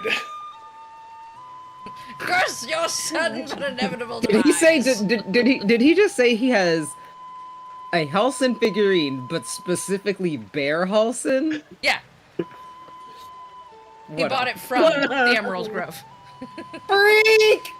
Aww. I love how it devolved into chaos. This is great. I love it. That being said, he happily opens the curtain for you, and he's like, per usual, there are snacks everywhere, and there is fresh mint tea on the table tea. thing there against the wall. I'm sure it has a better name, but the skinny tables that you put next to doors and behind couches and things like that. Hutch? A nightstand? It's technically a No, no. cadenza. Doc is stuffing his face with a little tea sandwich. Oh, this is great. It's cucumber. Oh. As Just you're stop. stuffing your face, you just hear Rilsa behind her desk just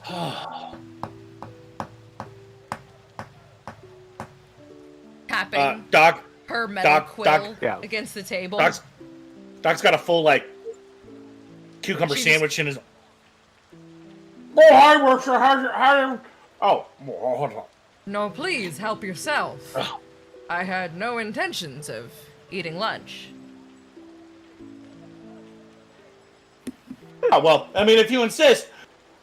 I'm gonna smack that out of his hand immediately. I Tris. have a seat on an empty couch with my teacup. Not that I'm not doing 12 things at once, but do indulge me. I'm assuming whatever you're here for is a matter of urgency, or did you just come to say hello and help out around the Emporium? Not that Musayed needs the help, but it is always appreciated. Unfortunately, no. This is, semi-urgent. It was more urgent this morning, and the wee hours, actually. What the fuck? She kind of searches her mind. She's picking at her lips, and she's... I'm so sorry, you're going to have to be more specific, because to the best of my memory, I was very much asleep in the wee hours of this morning. I So believe did you or Assume did you not dreaming help of with the fires? lunch that Doc has helped himself to. Musa had said we could have snacks. Did he now? Oh, that man. Zipporah is going to So climb into I don't her know hat. your. Just But that being said, I believe what my friend was trying to say was the fires today. Boy, they sure seemed real intentional. Yes, did you get to the bottom of that? That's quite concerning. It certainly doesn't make us look good out here. No, because the order came down from Nine Fingers.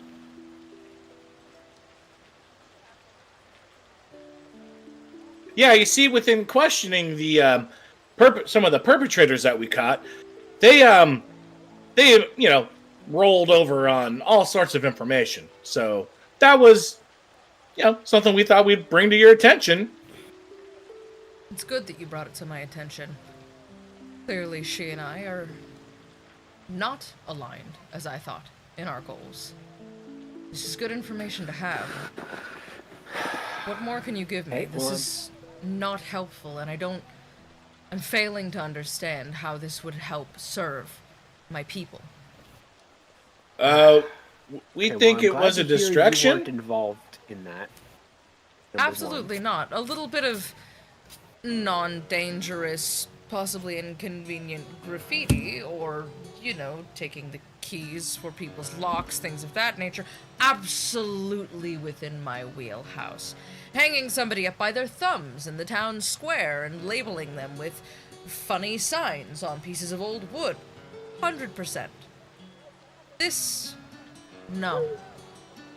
No, we don't start fires unless we 100% intend to take responsibility for them and the message they send. Yeah. Foundry, damn, what was the other two locations? I can't remember the other two right now. It was the Foundry, it was... and independent the booksellers and the Bone Cloak Apothecary. the The Bone apothecary. Cloak Apothecary were all set ablaze. And fortunately, we caught the three responsible for it as they were fleeing the scene of the Bone Cloaks, and they... Is the Bone Cloaks okay? I mean, there's damage. I mean, they set fire to it, and fire moves quickly. But fortunately, it's gonna need a lot of work. Musayed, I need you to ensure someone takes a visit to the Bone Cloaks and make sure they have everything they need. Yes, the healers. Yes, where we get our medicinal herbs from. Yes, thank you.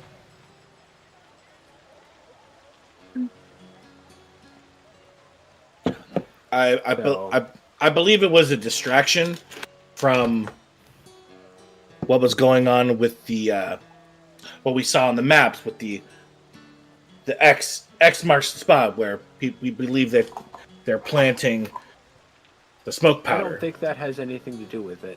I think those are two wholly unrelated events. Have we discussed this market map? No, but Nine Fingers... look, I don't know Nine Fingers, but I can tell you right now, from what I know of Nine Fingers, she'd have nothing to do with Silver Shield. And where we found that map was in Silver Shield's estate. Nor should That she. said, Well then, Doc, would you mind furnishing... I pull out the map with the map and roll it out on table. It's a good thing that I fill this with ink from the inside. And she's taking a look at it. She goes, okay. High Hall. Hall of Wonders. Worms Rock. Or Parliment of Piers. It's hard to tell. They're somewhat on top of each other. The Sea Tower of Balderan.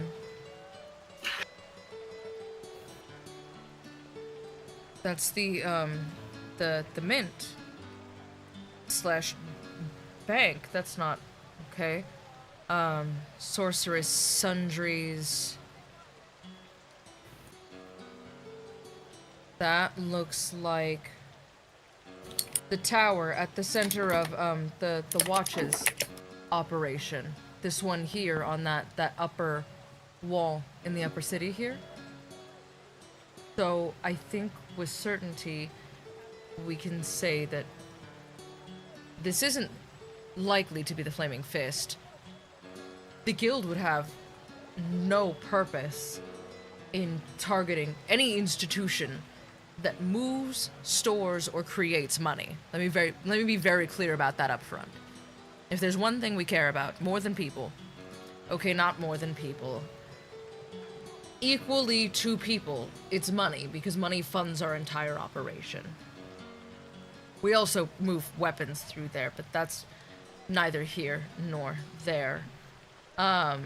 Yeah, when we were snooping around Silver Shield's estate, we found tracks and the smell of smoke powder permeating various areas. So we believe it was being funneled through his place and being distributed.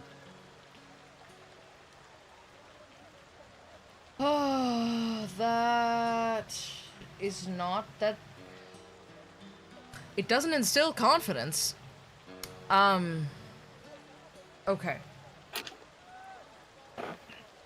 Where do I start? Where did you find the map? In one of the studies in Silver Shield's estate. Okay.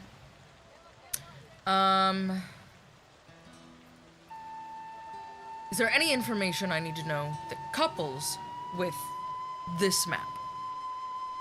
Any other papers that go with it that could help us get to the bottom of this? Other than the fact that we found a recipe for smoke powder and traces of it being trafficked in and out of Silver Shield's estate, as well as a cache of it that was confiscated by the Fist. And I pull out the ledger that we found as well, and these undoctored ledgers. And are these ledgers, are they from Silver Shields as well, or are these from somewhere else? These are from Silver Shields as well. Same desk. Okay, well that immediately answers more questions. I've heard rumor that Silver Shield is trying to prop himself up for the dukedom. Not that I think that will get terribly far, but certainly something to consider. Okay. He definitely did not have a good day today in front of the Parliament, right? Parliament of Peers. Parliament of Peers. Yeah, he did not have a good showing today in the Parliament of Peers. There was, how you would say, an incident. Ugh, at last, good news. Tell me he didn't survive. No, fortunately he did. But he's back in jail. I do have a I can't always be wonderful, so lucky, but I'll terrible take it. idea. Say more. After, we'll finish this first. How did you That's all we find know. that the smoke powder was traced back to Silver Shield? Like, where did this start? We used the opportunity to sneak into his home. While I he was meant, in where jail. did the smoke powder start? Oh, we found traces of smoke powder in his estate. In massive quantities. Were you looking for the smoke powder? We were just trying to scour his estate for what he was up to. Okay.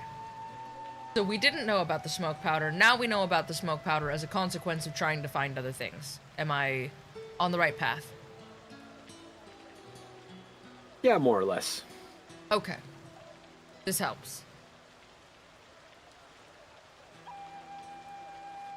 It seems unlikely that this could hold out for long, which means that he would have to be in league with someone to help him get all this. Though he does have that nasty wizard friend. Yeah, I don't think he's going to be around. He was not with him today. I think he may have skipped town. Were you able to find the smoke powder, like all of it? How much of it? How much is there? Should I be concerned? Should I be dispatching people to check these places? Like, where are we at? What is their progress? I would dispatch people among those places. We did not find any smoke powder, but I would dispatch people among those places regardless. It's going to be the safest bet. The Fist are on it as well, but... I mean... Spooky baby. Based upon the ingredients and the equations used to make things, I imagine it would be dozens and dozens and dozens of barrels. Oh my god, kid, you're gonna catch your fucking cone on fire. What are you doing? Turns out cats are flammable. Are you flammable? Your cat and my dog, man. Are you flammable? I bet you are. Me when I'm flammable. Hey, yo, shout out to the dude whoever named inflammable and flammable to be the same thing. She said flannable. I believe that's the art of flammable. Of turning something into flan, yes. or flannel. Flannable and inflammable, unfortunately, also mean the same thing. He's just staring at me. Poor baby. He's got his decapitated lamb chop in his mouth, and he's just whining. We're gonna move the dice over here. You can have the big die. How's that? Poor baby. Yeah? Okay. She's happy now. But yeah, as I doing the math in my head, dozens and dozens of barrels. Oh boy.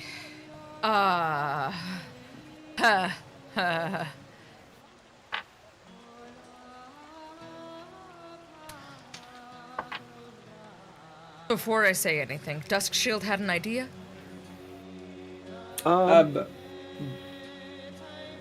Lauren, right after that is said, Zipporah actually emerges from the hat, and just comes out and is like, I made sandwiches! And Rosa just... I felt bad about Doc. You are a saint, and I adore you.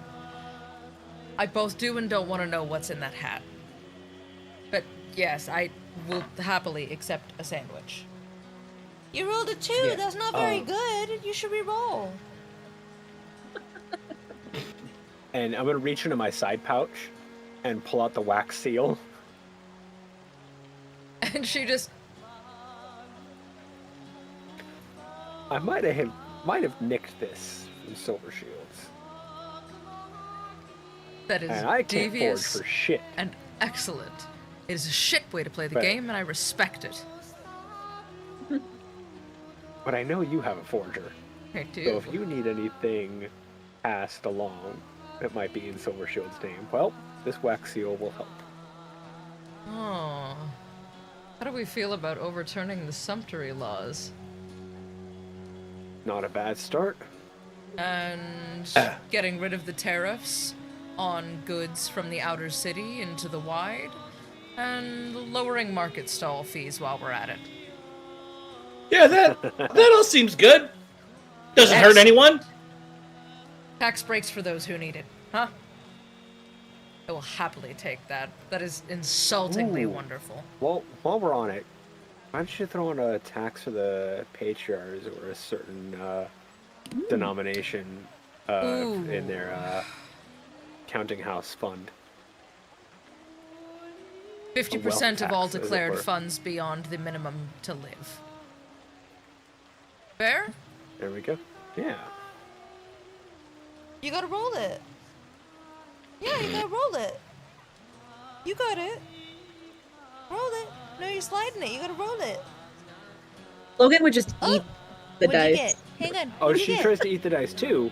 You rolled an 8. That's so Nana much gave better. her one of these ones, but she can't get her little cat mouth on it. You rolled an 8. That's so good. That's but so Logan much is better bigger. than He would probably try Logan- to eat this one too. Logan would eat that. So much Maybe if I had better. one that was like a soccer ball size. It better I think the There's a enemy, 50 millimeter titanium one from Kraken. I think the enemy abilities should be rolled by Spooky now. Yeah. Yeah, if we ever fight. You don't roll very high. Like, I think if we ever were to fight like Tiamat or Morden Kanan, I think she should do all the roles. Creature? Do you want to be our giant creature? Xanathar, that's who I was thinking of. Yeah. The eyeball. Do you want to be a beholder? You can with your We'll cone. just- You look like one big eyeball. We'll just call it Nyanathar. Nyanathar. You hate that, don't you? Yeah. Okay. It was a bad pun. I'm sorry. Yeah, go ahead, roll it again. That's a Wait, you went 4. That's outside. not better. Oh! What'd you roll? Wait! What'd you roll? I can hear her purring. Nat 20! Nice job! Wow! Way to go, Spooky! That's spooky. Oh, no. I've created a monster. It's her new favorite toy. She's rolling it around the room. She's like batting it. Oh, Logan left his lamb chop outside my door. Okay. Baby. I am more than happy to use this to do some good. What can I do for you in exchange to help you in this moment? Do I need to mobilize people? Do you need reconnaissance? Is it better that I stay out of your way? You paving the way to work with Raven Guard has been instrumental. I cannot tell you how many paths this has opened to the legitimacy of all of our outer city residents.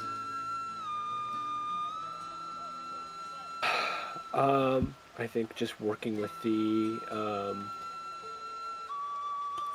Fist to build legitimacy within the guild and dispatching agents to all of those places marked on that map. I know the Fist are working on it, but there's not going to be anything wrong with doubling the efforts, especially how well the guild can work in the shadows. Yes, and I can try to connect with Fruward and see what he can tell me about what Nine Fingers is up to. He may be her right-hand man, but he was my best friend first. Yeah. Actually, thank you for reminding me. That was the Nail who had hired the three directly. So. Yes, then I suspect the Nail will be who I need to speak to. Not going to be a happy best friend chat, but...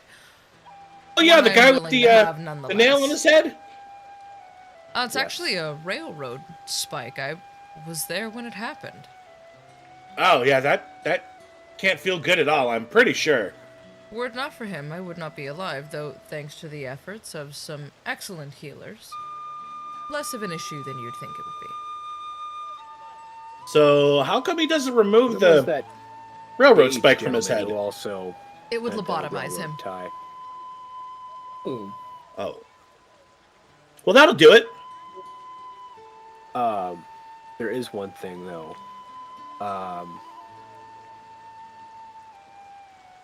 There's someone I need you to keep an eye out for. Surely. I don't know her personally, but I've heard her name around. And I know she's a good person. But she wasn't where she normally would have been today. And immediately set off alarm bells. A tiefling woman, young, 20s, about my height, muscular build, red skin, very, very beautiful. I don't know where. He normally was Andrew Gortash's bodyguard. Karlak. Yes. But she wasn't with him today. Her missing isn't a sign instilling of hope either, but we can look for her. Yeah. It would be a shame to lose someone who does so much good.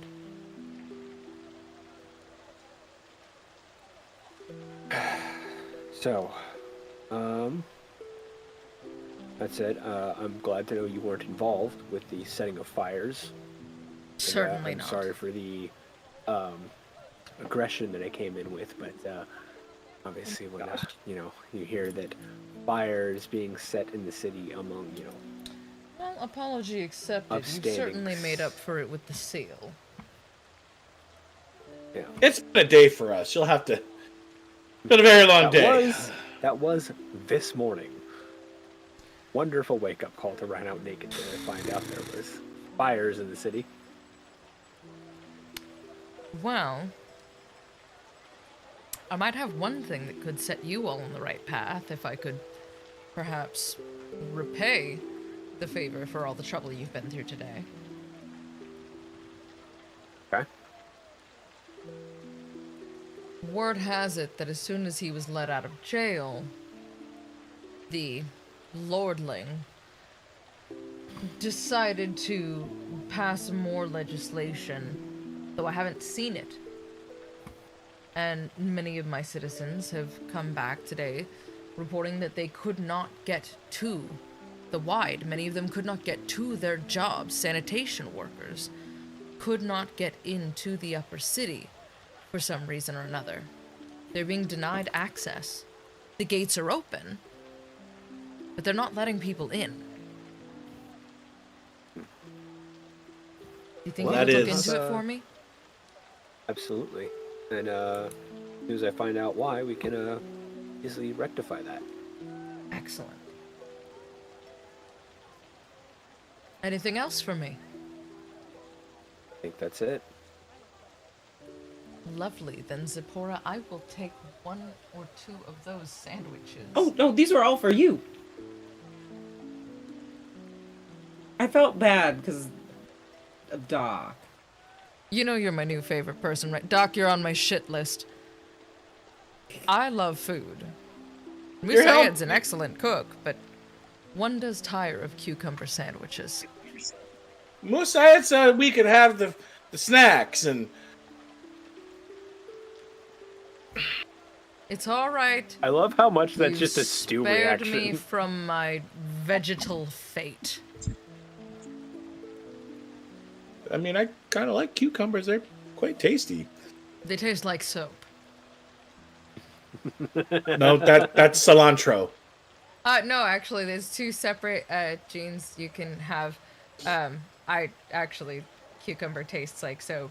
Like, in theory, it smells delightful, but it just tastes like someone pumped soft soap into my mouth.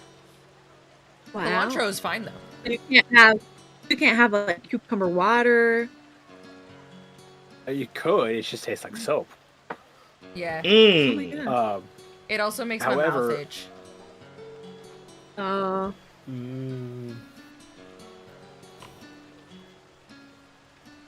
All right. All right. Well, shall we? Shall you shall? Vacate. Shall we? Shall and not make this any more awkward and me not be on a shit list for a minute? That'd be great. Ideally, yes. Yeah. Thank you for your time, as always, Rilsa. Thank you for the follow, King Zero Streams. Thank you. Thank you. Slowly but surely, we're racking up the viewers. Right. What will you? All right. Split. Temple. Okay. Looks like someone got on a Ilmater. little Callum shit list. Not a great list to be on. That's Certainly not. With someone who is so high up in the guild, cucumbers were a bad hill to die on, buddy. wait. I'm not dying on any hill. No, Get out you of died here. on a vegetable. How embarrassing. Ooh.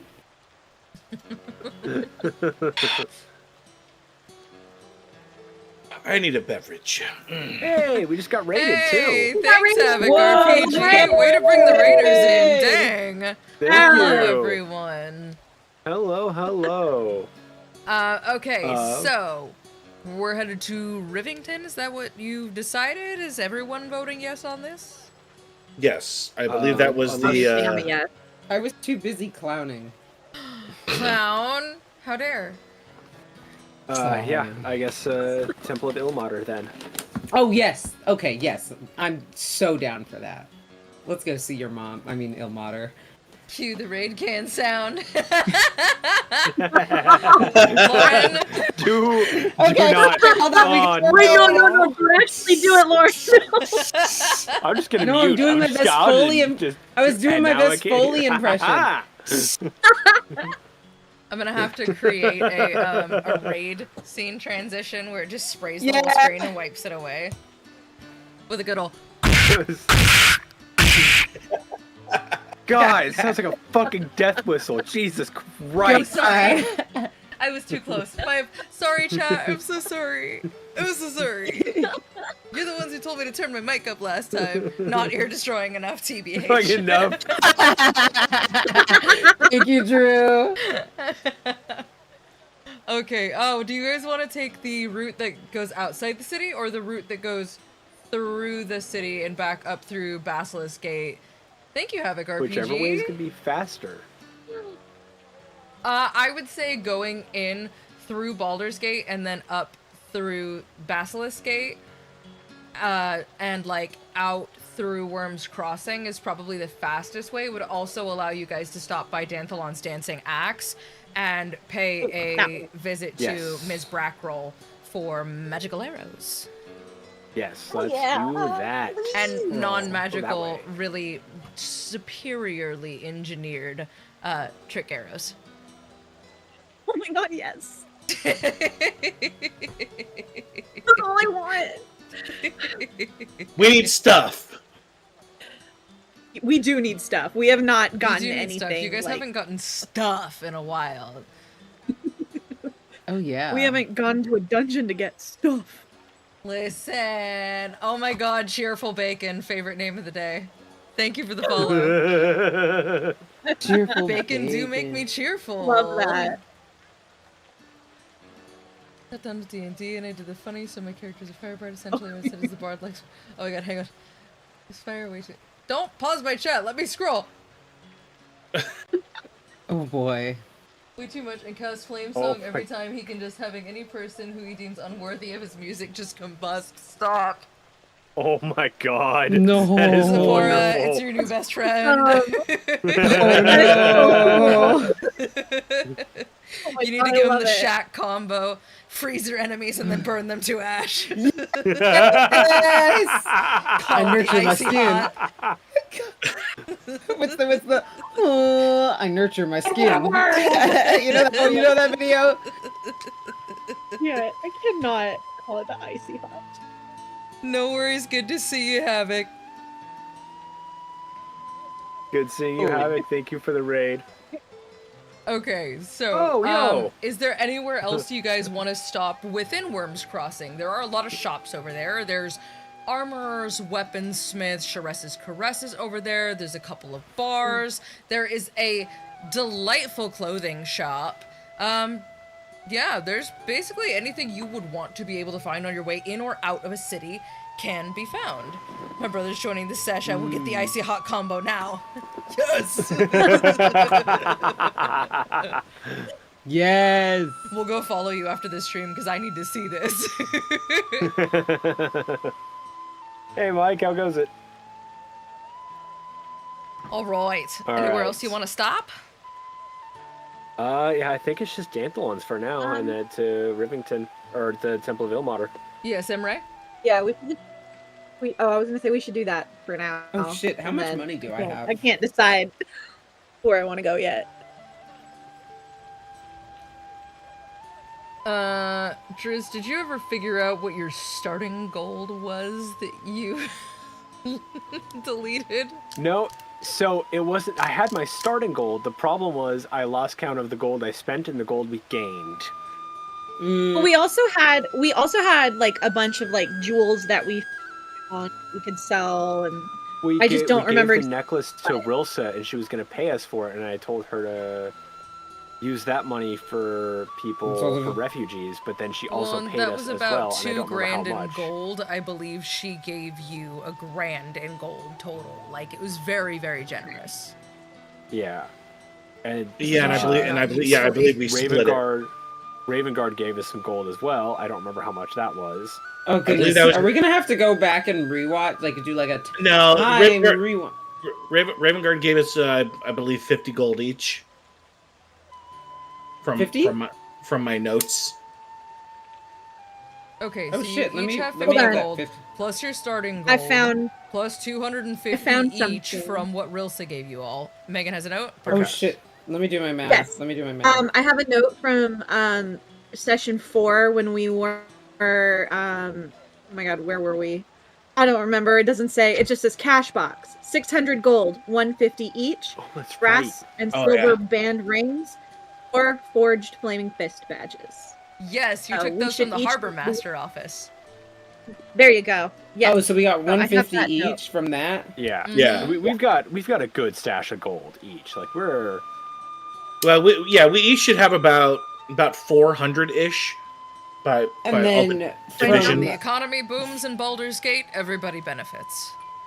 from and then from what's it called? From we got 50 from Raven Guard. Raven. Okay. And then what is this I heard about 250? Or is that a no?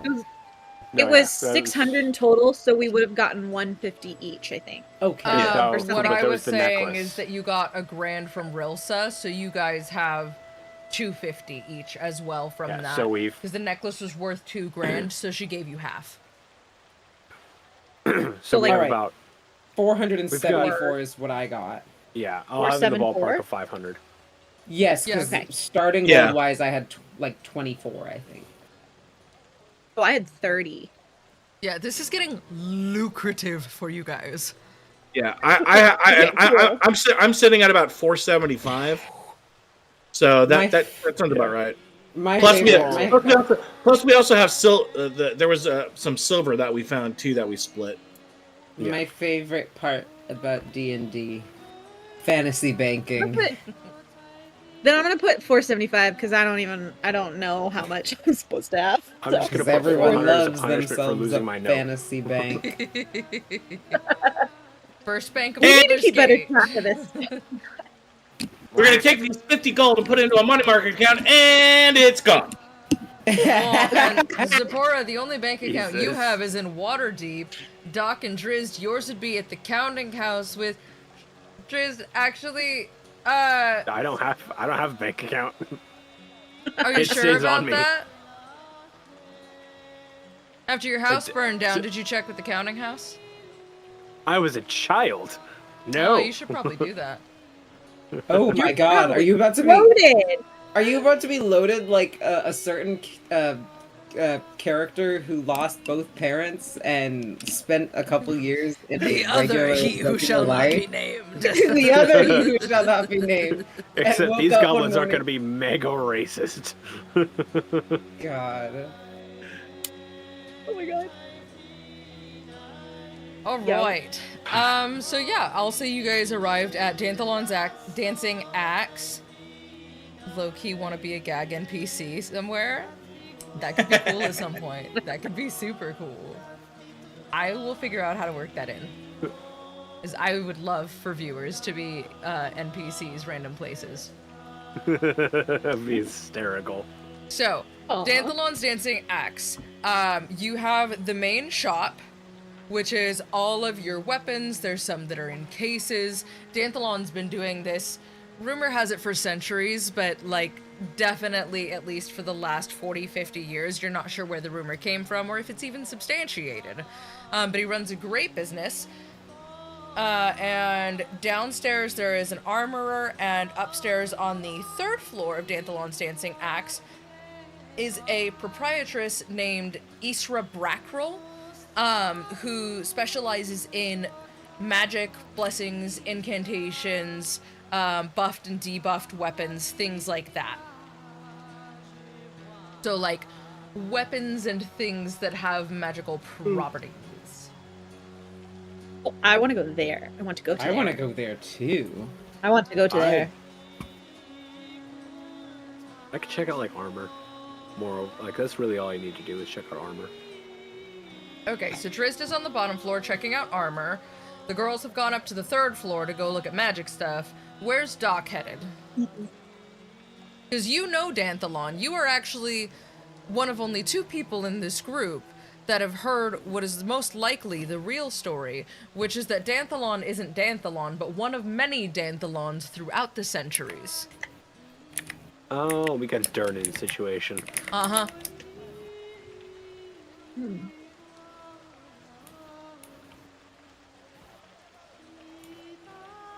No, I'm just gonna peruse through and see if anything catches Doc's eye.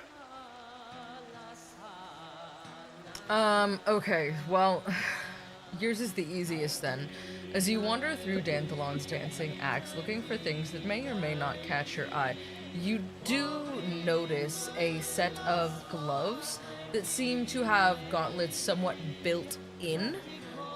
You do kind of think to yourself, like, oh, expanding the glove could be a good idea. Do I build it onto that? Do I make my own? It's not bad. And you're just kind of looking at the different metals. There's some specialty weapons. You notice a trend right now is romantic themed weapons, so like axes with hearts cut into the center of the blade, swords with teacup handled cross guards and such like that. And then they're so girly. Just a fine selection of exotic metal daggers in a case over by the window.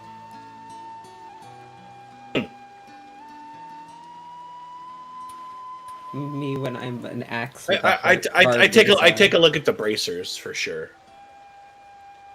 They seem sturdy. Good leather base, metal on the outside. The knuckles are metaled, as are the first 2 digits. The last digit is exposed on these. The thumb is not armored, however, the back of the hand and the curve of the bottom of your digit of your thumb is also armored.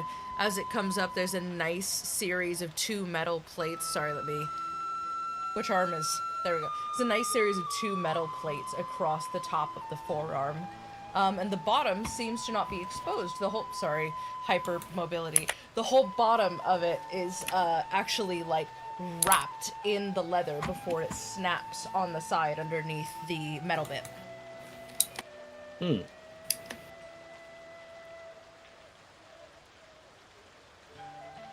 I see if I can. Is there anything labeling it as to any sort of, if it's named or what's it, price or? Let me find the name for you.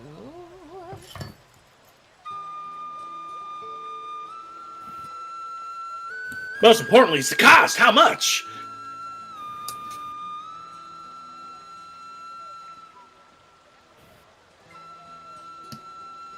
Doc's not made of money.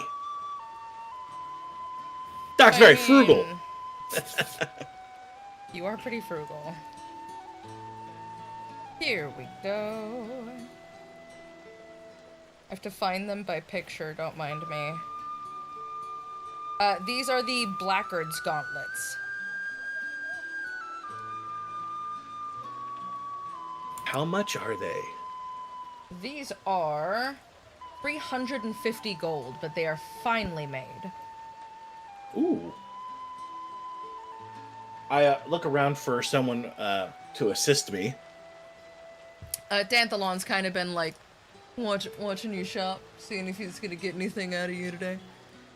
Find something you like, Doc? I tried to stock more than I thought you might bite. These gauntlets, they look quite nice. Ah, the Blackguard's gauntlets. Yes, they're not exceptionally rare, but they are a little bit harder to find. Very, very hefty, very useful, a lot of utility. Well, I do like utility. How much? 350 gold. Though, I could be persuaded if you had something to trade to bring them down to 300? 250 if it's good enough? I do have a soft spot for your inventions. I don't have anything at the moment, but we'll just we'll save that for later. That I know that you'll take wares for But I'll take these. I'll take these. I'll take them right now. Okay, then go ahead and make yourself a note. You have a little item card. These are the Blackguard's Gauntlets. They give you a +1 to strength saving throws, a +1 to your attack rolls, and inflict wounds once per long rest. Blackguard Gauntlets? Mm-hmm. I'm still laughing at cheerful bacon. Popping your slutty little collar over there? Yes, I am. Very correct. Oh! We have viewers today, and I haven't mentioned our good friends at Syrinscape. Syrinscape.com is where we get all of our music and our sound effects for those of you who were talking about the production quality earlier. They have helpfully curated and created a massive database full of sounds and songs. There's even some that go along with like specific campaigns that we'll be getting to. They don't pay us or anything. We just like them. And then it is also, as the title might loosely suggest to all my existentialists, the birthday stream for Vincent, our character Drizzed. And if you would so like to spoil them, you can go to our Throne at throne.com/ATKOFOP. The link is in all of our bios. And I have taken the liberty of throwing some birthday gifts on there for them that are very pointed directly at their character. I have seen. Yay! I have no idea what's on there. Yeah, I would have been like, hype train, subathon, but we're not that big, so I was like, no, I'll throw a couple gifts on the throne. It'll be excellent. Aw. What were the stats again on that again? You get a +1 to strength saving throws, a +1 to attack. Strength? Not to strength, to Attack. strength saving throws. Right. And you You get, said +1 to attack. yep, once per long rest, you get level 4 inflict wounds. Oh, Wow. shit. Nice. And that recovers after A long rest. Long rest. Come on, a short Inflict rest wounds would be is broken. peak, yeah. But he paid good money for it, so I had to give him something. Okie doke. I take my workman's gloves off, put them in a pouch, and put the gauntlets on and cinch them up nice and tight. Oh yeah, these feel really nice. They fit like a glove. Like a glove. Yes. Driz, you're looking for armor. What types of Yes, I armor am. can you wear? Time to nick off that 350. Light and medium. Light and medium. Yeah, light and medium. I tried to not use anything that could be a disadvantage to stealth. Perfect. Is there anything in particular that you're looking for? Helmets, shields, armor. What are we kind of vibing with? Just body armor. Anything non-mundane. Anything not mundane. Or magical, really. Anything magical. You're looking for anything Even if magical. it's- Yeah, even if it's +1, for instance.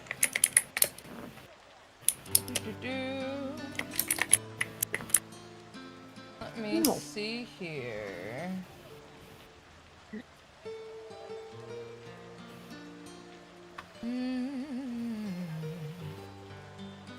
Okay, Garlac.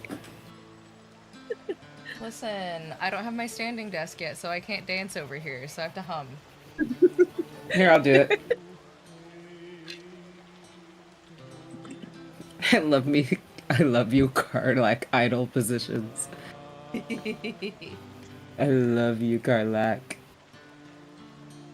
I don't know. Would it be good to look here or to ask Doc to make it? But out of curiosity, what if I wanted to get my hands on a deck of Light armor of 52? constant B attraction. Huh? Light armor of constant B attraction. I picture the flavor text on this being, does anyone else smell bananas? That would be so fun. Wait, bee attraction? Like as in BEE? Yep. Like, no, Oh, you know what? bees! A druid would do so well with that, probably. Oh. Yep. I will say you find a couple, like, robes and shirts. Are you looking specifically for, like, armor? Yeah, like, so I'm rocking studded leather right now, so if there was like a +1 variance. Okay.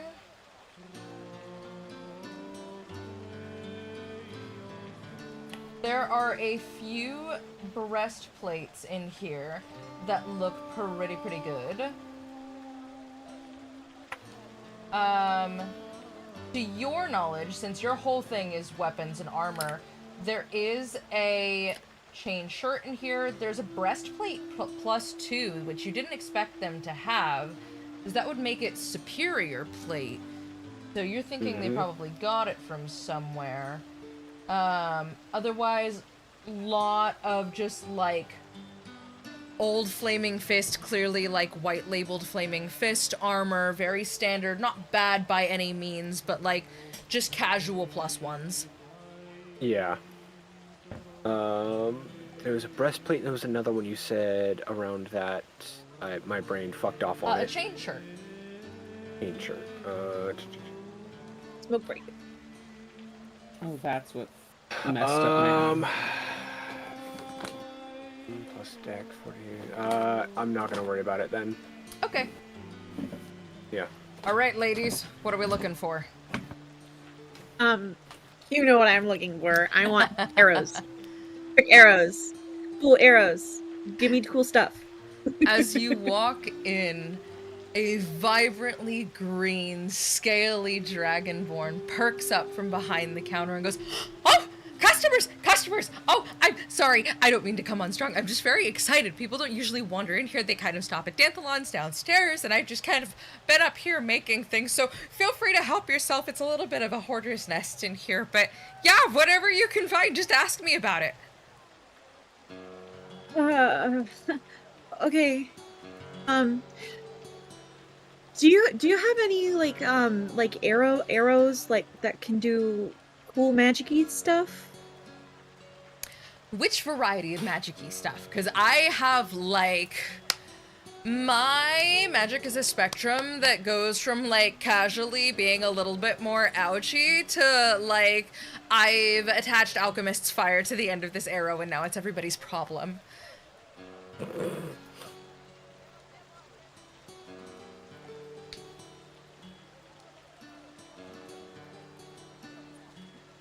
Oh, she froze. I thought she was just staring at the lady at the counter, like... Oh, that's so unfortunate. Oh, no. Oh, God. I don't even know if she can hear us. Yeah, I don't know if she's still there, so I don't think she's... Okay. There we go. God damn, packet bursted. It's hard. I literally watched that happen in slow motion, where my connection started going down until it just completely, there was no connection. Like, well, then when you reconnected, all we heard at first was, ah! That was me being like, no! Oh my god. It's magnetic armor. Oh my god. That's... Well, and for a second I thought you were giving Isra the stare down of like, you know which one I want. Give me the Alchemist's Fire. The Alchemist's Fire sounds sick as hell. Oh. Yeah, so she was saying... I can't hear Alchemist's Fire without thinking of Stu not listening and throwing one down the stairs when we were trying to hide. And me also self-immolating to get rid of the scarabs that were all over my body. Look, I thought I was Doing the right thing. Gaz and Alara have a history. Ask her about the tower sometime. She'll go on and on about it. She's so mad. This was the first time the Cult of the Dragon popped up. Stu just stewing it up. All right. Yeah. What you want? What you looking for? To what you were saying previously. All of it? Any of it? Oh boy. Okay. Hang on. I have to roll for this, otherwise I'm gonna end up listing them all, and I have to limit myself. Oh my God.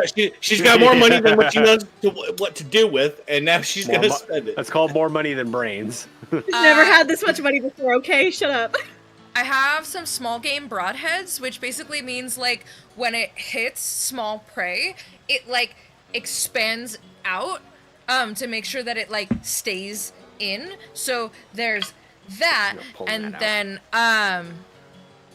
I have a rope arrow, so when you release it, it magically like conjures 25 feet of like just rope behind it, so you can like fire it at something and then use it to like pull it back, which like sounds super fun. And then sorry, I have the alchemist's fire arrow. I have a boxing glove arrow. I mean, if you want that. She's gonna turn into Hawkeye with all the Hank Pym arrows. I have. Hawkeye has a nuke arrow. Okay. I made some arched arrows, so like if you want to like curve your arrows, I tested it, and at the most, it can make a whole 60-foot circle if you do it right. And then I mean, if you want me to make you like something super super special, I can probably. Yeah, I think I have everything I need to make an arrow of binding. Oh, what does that do? It's cool. When you hit a target, they're immediately hit with bind person, like hold person. Oh. How much would that be and how long could that take you? Arrow of binding? I'd probably ask for 50 gold, and it shouldn't take me more than 20 minutes. I have all my arrows. I just need to carve everything into it so that it, works. Okay. I'll take 2 of those. Okay. If you don't mind. And then, can I know more about the boxing glove? Yes. Okay. So I love the boxing glove arrow. It's not technically a boxing glove arrow, but it's kind of a boxing glove arrow. So I was watching, there's this fighting ring that happens, and there's this big half-orc guy that is just like totally brutal. He's got these crazy gauntlets when he fights, and I was like, I wish I could hit that hard. So I may have taken a really tough leather satchel and put it on the end of an arrow and packed it with weights and really dense stuff. And so now when it hits someone, it hits them like really, really hard. Sometimes it'll even stun them, and you can like knock people over. It's really cool. I haven't gotten it to hit as hard as I want to, though. I want to find a way to attach like thunderous smite to it, but I need to know a paladin to do that. Oh, what? How much are you asking for that one? Oh, the boxing glove? Yeah. 25? They're not hard to make. They're just fun. Arrow of manual breathing. Oh my god. What? What are you cooking over there? What the hell? Arrow of heck, what? Magnetic armor pros, good luck hitting a gap in my armor while your sword is stuck to my armor. Cons, heavy as heck, loud as heck, and you can kiss whatever persuasion you had goodbye. Arrow of manual breathing, best weapon of our time, hasn't been used since the Heian era. Is the arrow of manual breathing, is that like the one where you're like aware of your breathing? You have to be. Yeah, instead of an choosing to autonomous breathe. process, you have to mindfully like breathe. Holy shit! I want one of those. Make me one of those. That is no. awful. So bad. Yeah, it is, and I know exactly who I would use it on too. That's excellent. Mortal enemy. Oh my god. Gale? No. It's a gag arrow you give to someone to try to. His name into that. Arrow greening out. Arrow of greening out. Okay. Well, if you have 4 of those, I'll take 4 of those. Oh, I've got like 12. These are my favorite thing to make. Yeah, I can give you 4. Okay. Then I'll take 4 of those. Okay, so 4 of the boxing glove arrows and 2 of the arrows that hold people in place. Yes. Perfect. Well, if you ever need someone to do like trial runs, I'm free. I'm always free. I can help you out with that. You are my new favorite person. Can I send you with 2 arrows to try out? And then you just have to report back to me and tell me if they work, because I've never tried them before. Okay. Be really careful with this one. And she hands you one that seems to have a vial attached to the head. She's like, I'm tentatively calling it the choke arrow. So when it makes contact, that vial is going to burst. And it's going to give like 5 feet, so be really careful, of stinking cloud. Oh, fart arrow? Sorta. That's Okay. Fart arrow that makes people choke? And this one Sticking cloud arrow made out of some material that I don't entirely know what it is, but it shocked the crap out of me when I was making it because I dropped it. So we're gonna call it a thunder steel arrow for now until I figure out what that is. I think it's meteor. I don't really know. All I know is that it really hurt. For your notes, it does 1d4 lightning damage when it hits someone. Oh. In addition to whatever damage the arrow does. Nice. Oh. And then Stinking Cloud is going to be a sphere with a radius of 5 feet. Anyone inside has to pass a spell save or a dex save with a DC of 12. Otherwise, they start to choke. And they can't see. Forever. What if you can hold your breath forever? It would not affect you as an air genasi. But you would have reduced vision. No!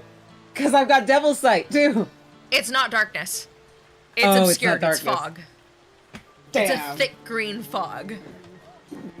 Ew, man. Someone took a... The JoJo stained arrow. All of these arrows in chat, I'm like, what are these? I want all of them. I love how our chat is feeding into our unhingedness. It's great. I love it.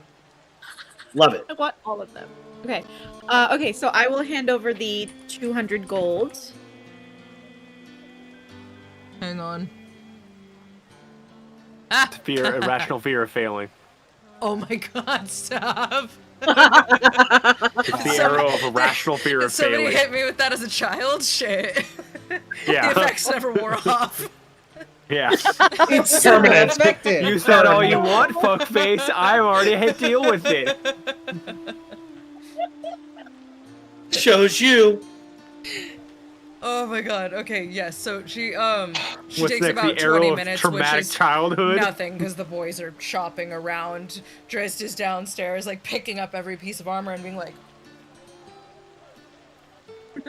just like overly inspecting it. Doc is just you have your arrows. Doc is just doing this with his gloves. And she looks at you before you leave and she goes, "Oh, I should probably give you the way to keep in contact with me, shouldn't I?"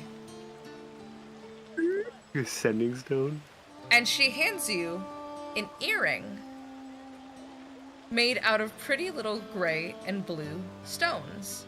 It's just a cute little dangle earring. But you notice that the charm on the bottom is actually shaped like an ear. Oh. It's metal. It's not large. It's like a charm bracelet charm. This is an earring of sending. She laughing. has the other one. So you have the left one. sorry. She has the right one. No, God, you're I'm best sorry, I'm friends laughing now. at- sorry. Oh yeah, Arrow of the returning Oh, Arrow smokes. It'll be back later. Stop! I was just That's even about to funnier. say, do you have an arrow of returning mother that went out for smokes? No. oh my god. I'm so sorry. You guys probably did not expect to know this much about me this stream. It's just feeding into the unhingedness. It's all healthy. Also, Ghosts of Punks Past on TikTok. Your name is excellent. I'm happy you're here. Yo. Hell yeah. That's a Oh, I great thought that was gonna be another name. arrow.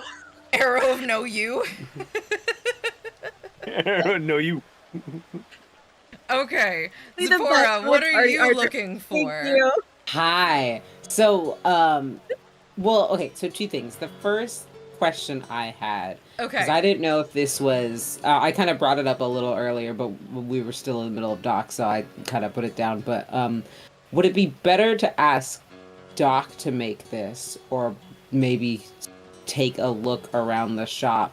But I was wondering if I could get a deck of cards, but like bladed ones for throwing. Wait, Gambit? We want to be Gambit? Yes, but not like magically. Listen, we have a Hawkeye, we have a Gambit. What are you two? My name is. Well, the DM I rolled guess a I'm nat 20, so Doc can make it. Thank you. I guess I'm Iron Man. I'm the I'm the Tony Stark of the party. You're the Iron Man we ordered from Wish.com. Timu Tony Stark.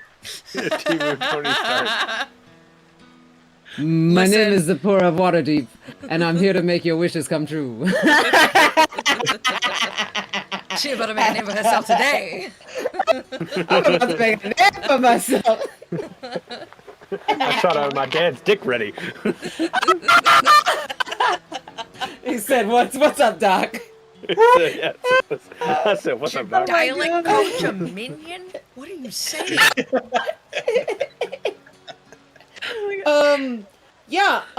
I think what I'm gonna look for in the store, I want to look for something weird and magical, but like something that if I were to be holding it, like the average person who knew Zipporah would probably think it's just another prop for her magic show. Something like a wand. I already have a the wand. Perfect. He sure has a thing. wand, dipshit. No, A so better one. I came Oh, up with but this what about idea second one? because Yeah. Tina will be talking about what she does for work outside of work, and occasionally my creative brain gets going and burlesque inspires D&D items. So I have for you an ostrich feather fan of billowing. Let's Wait, go. how does it billow? Sorry. Hold, please. Oh, we needed to get a Cards of fan. addiction if a target is. What's crazy? They do a deck save and fails. What's They always crazy have is- kids gambling. What's crazy is I was genuinely gonna ask about a cloak of billowing. I know you were, which is what gave me the idea. So, I was watching her bedazzle feathers, and I, like, it's just my brain. So, the ostrich feather fan of billowing, when your hair, your cloak, your suit tails all billow magically. Yeah. As if you were getting hit with a 1980s hair metal music video breeze. Hell yeah. Also, this is my favorite gift I have ever gotten from Vince. Death. Yeah. I like that A. It's part of my logo. Oh. Ah. Okay, that makes a lot more sense now. Yeah. I guess I'll watch Lord of the Rings again. I mean, if Daft Boy wants to hook us up with a code and some kick-ass D&D fans, I would not say no to having Dungeons and Drag fans. Ooh, Right? that'd be fun. With the we all snap? Go. With the snap. I don't have mine on me. I got Yeah, my mine's- Madame Oh, Leota. I don't I have my had mine in the fan drawers fan. next to me. Yeah, Guess it mine's, gets warm mine's in my here. nightstand. Mm-hmm. My But fan's in my also, work this is my favorite part. Like, it has such a satisfying crack. Nice. Nice. I almost put my candle out. I had to. Cards of Addiction. We did something sort of similar with Mumia in a past campaign. You know what would be fun? If we took all of these ideas and put them on like a spinning wheel, and then like the next time someone went into a store, just like spun the wheel and see what it landed on, and that's what they get. Yeah, Gag. I think I can pull previous chats from streams through Twitch and put them all into a Excel document. Yep, I believe so. And be like, roll like a D100 and see what you get. Oh god. And if it's good for if it's something you could use, awesome. If not, You turn into a plant. But yes, no, the Isra has a ostrich feather fan of billowing. If that would so interest you. She I'm does very curious. also sell what she affectionately calls rhinestones of dazzling, which when applied correctly to great effect allows you to cast Charm Person. Jazzy. The musical. Wow. I will give you money if you are short. Every new follow canonizes a cursed chat item. Do it! Do it! Hell yeah. Bet! yes. Bring your friends and give me the horrifying ideas. I'm so here for it. Wizards, I'm so sorry for what I'm about to do. I'm not.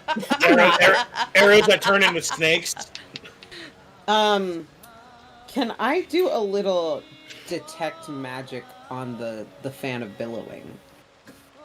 Yeah, it's definitely magical. Yeah. Oh wait.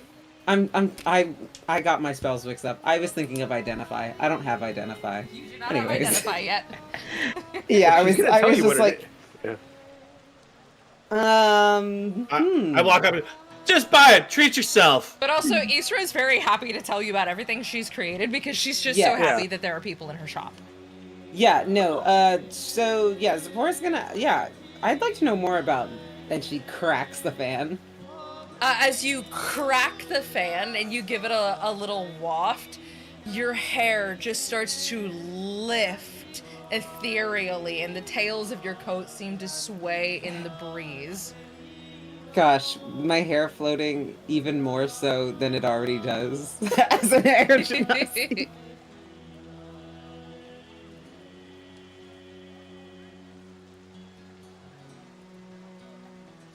Do it. Oh, what? I will pitch in. What are we doing? Get a We're fan. We're asking if you're Buy- gonna buy buy the the fan of fan. the rhinestones.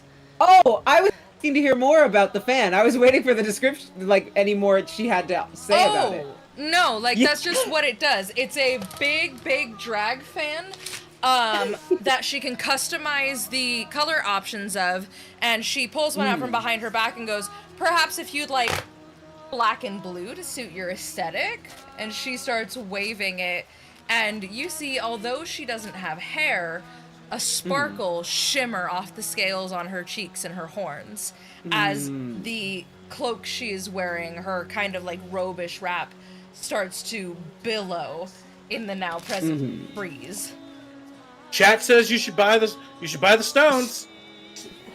You better buy that. You better buy How those much- stones.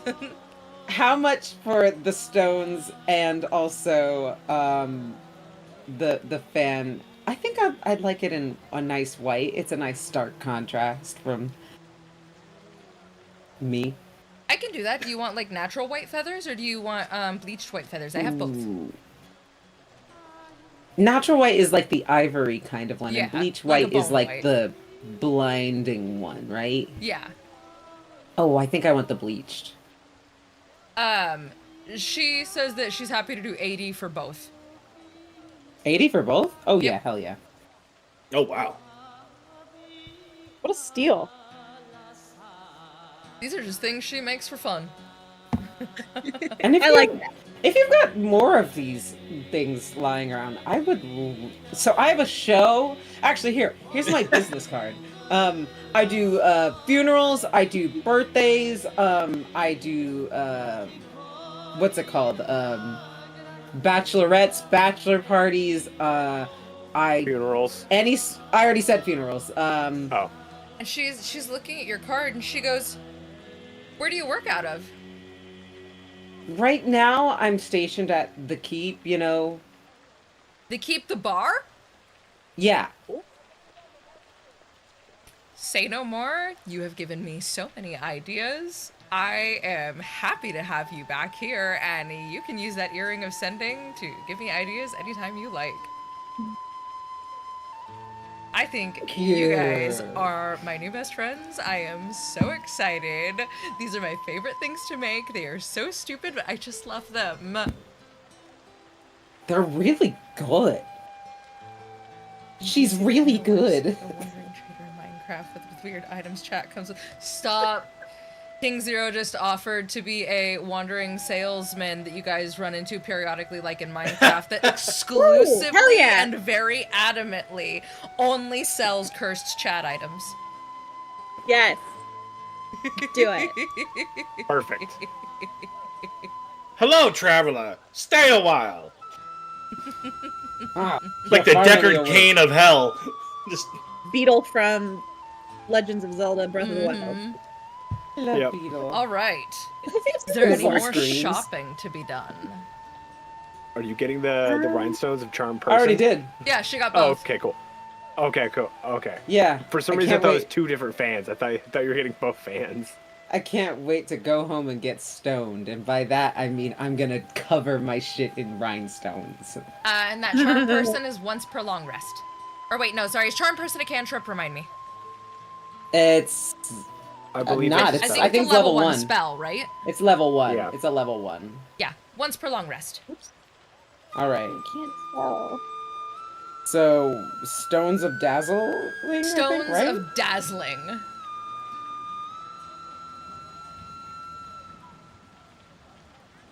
Oh, okay. I am not going crazy. There is actual rain happening outside. Oh. I was like, I didn't add Oh, more nice. rain to this. My poor car. Your poor car. My poor car, too. I need to sand the roof of that down and seal it. Can't hear any. You don't have holes. Salesman Zero. Hello. Welcome to my traveling shop. Kind of. Buy something, please. They're just all around that one back windshield because I really need to Oh, remove it, yeah. patch it, and reseal it. Mm-hmm. And then the fan was called like the fan of billowing. The ostrich Yes. feather fan of billowing. And yours is bleached, perfectly white feathers with a little bit of shimmer, and a gold clacker. Ooh. Yes. Yes.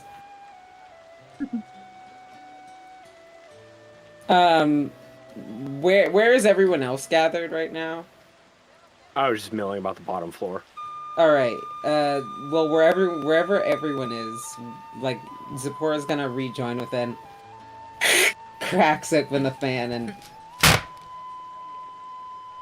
just fans herself and lets everything fly. Ooh.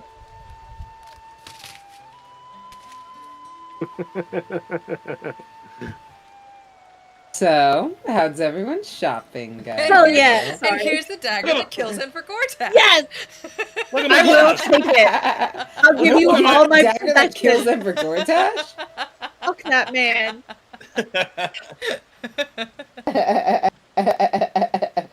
I'm All always right. so. It makes me so sad that Jason Isaac's voice is hit because I love him, but I fucking hate Enver Gortash. Is everybody done shopping? Yeah. I think Yeah, we're I'm good. done. I think Okay. Imre's done. Yeah. I would like to make a personal apology to Travis Willingham for that shopping montage. I hope that if you ever go back and watch this episode, you at least get a laugh out of this. We adore you.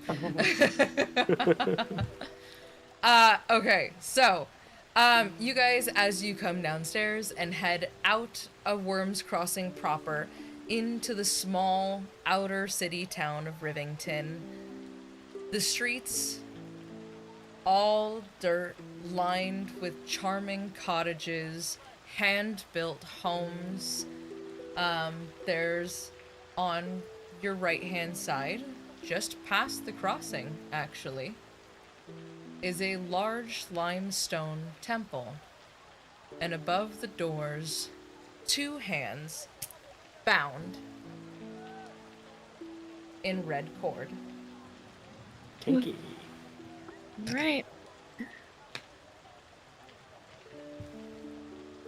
We go, I guess. As you walk into the temple, a gentleman walks up to you in robes that one could only describe as a softer looking potato sack. These are very simple clothes. He looks over at Zipporah and goes, "Ah, nice choice of belt." He too Thanks. has a rope belt. Zipporah gives kind of a little little hip action of like, you caught me with my pants down. Oh my God. He Went goes, to go get my edamame. "So, children, how can I help you? Welcome to the Temple of Ilmater. I am Father Lorgan.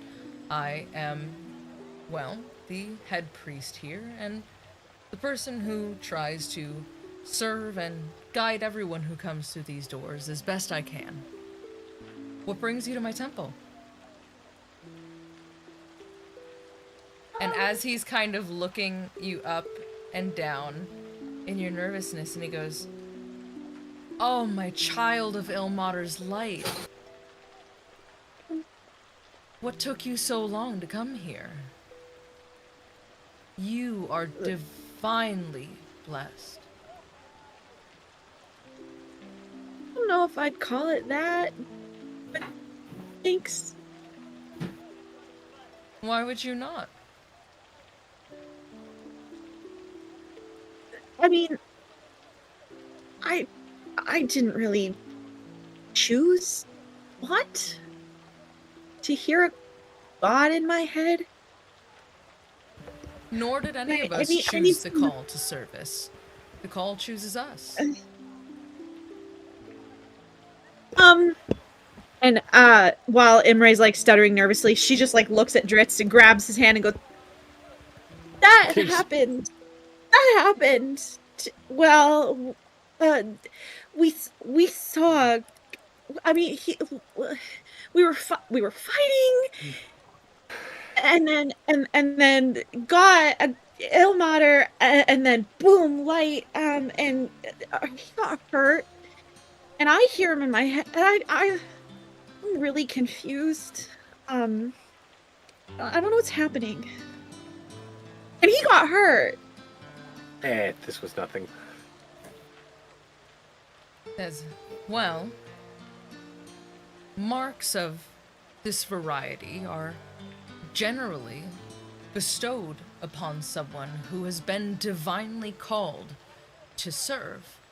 Now, I cannot say in what manner, but you do seem afflicted more than blessed, and I will do all I can to help to bring you peace and to shed some light on whatever form this may take. My child, may I lay my hands upon your head?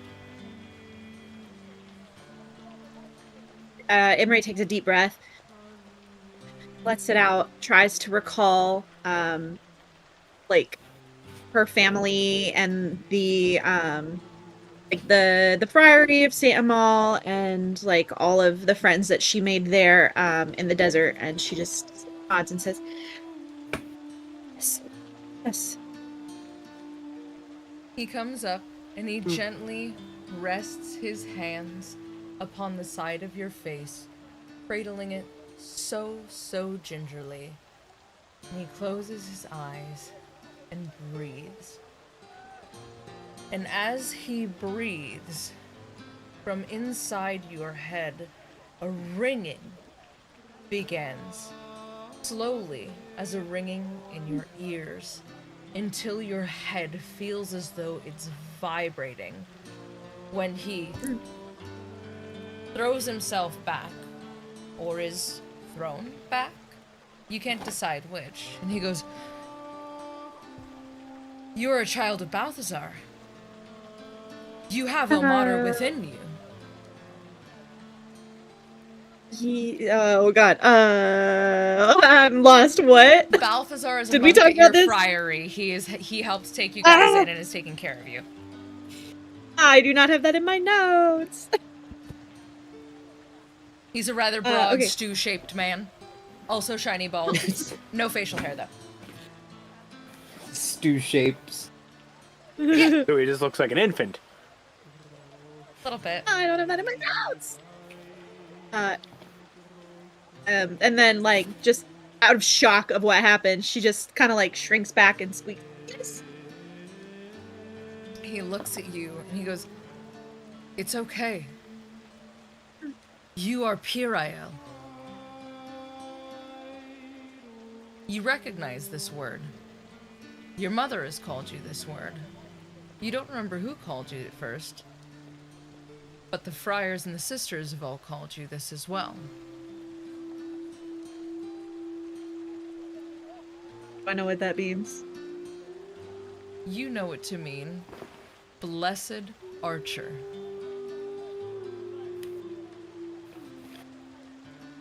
It's an undercommon phrase.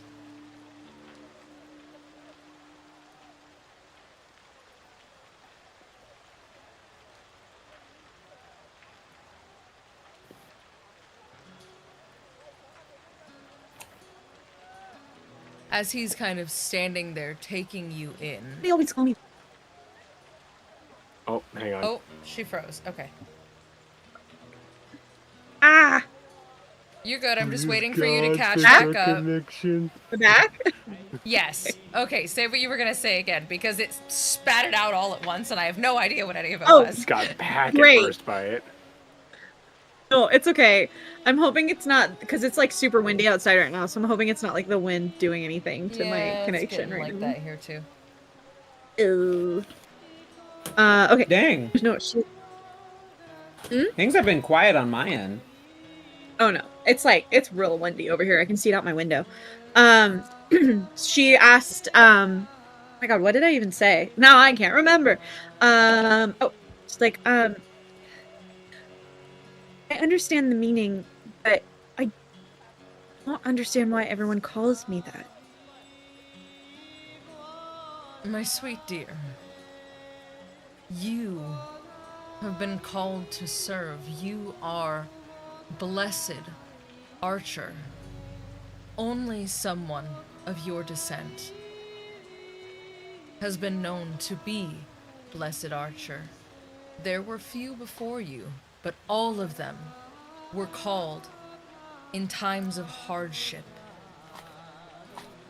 This sundering that we are experiencing, this spell plague that we have endured, and all that could be to come, things like this do not come single spies, but in battalions. Our troubles come in droves. And you have been called to serve.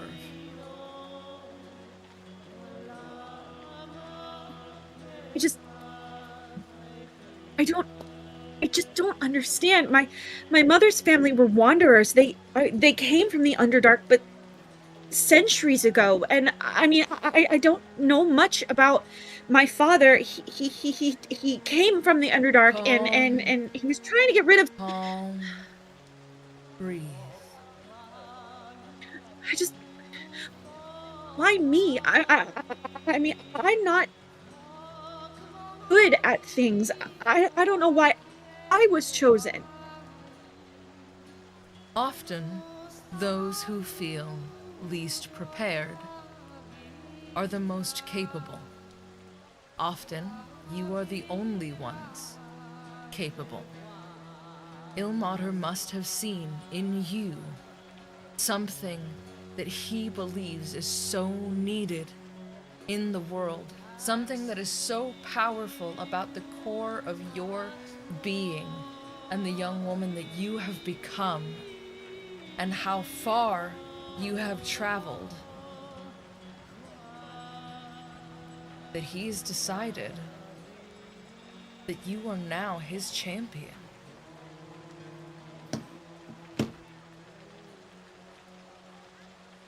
What if he made a mistake? Ilmater doesn't make mistakes.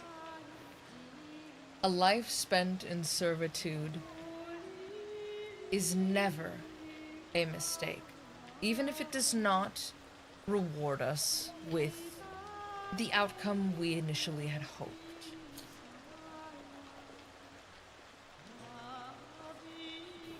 Imre, in you, there is something, whether you have found it yet or not, that will help us endure. That will help your friends by your side to bring a better world, to heal Baldur's Gate, and in time, maybe, just maybe, all of Faerun.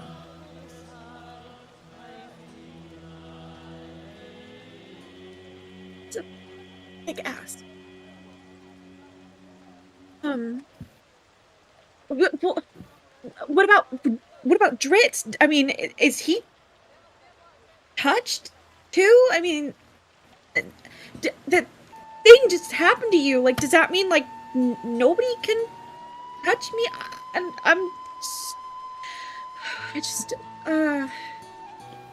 in times this is of a lot. need, those who serve with you and those who serve to care for you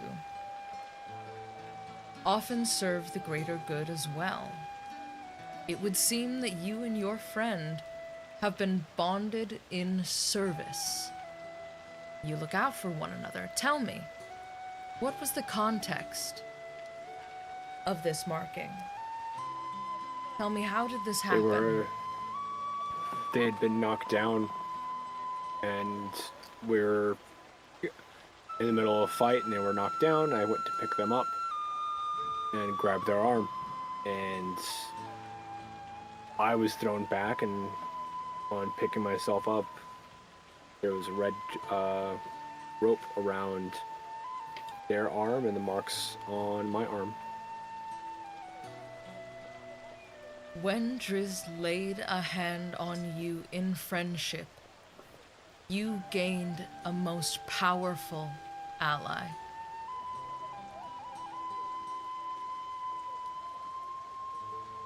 You are blessed beyond measure, my child.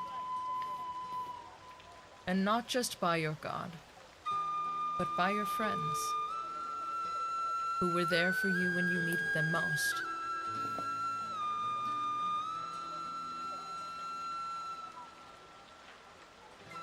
Well, I only hope I can be there for them in return.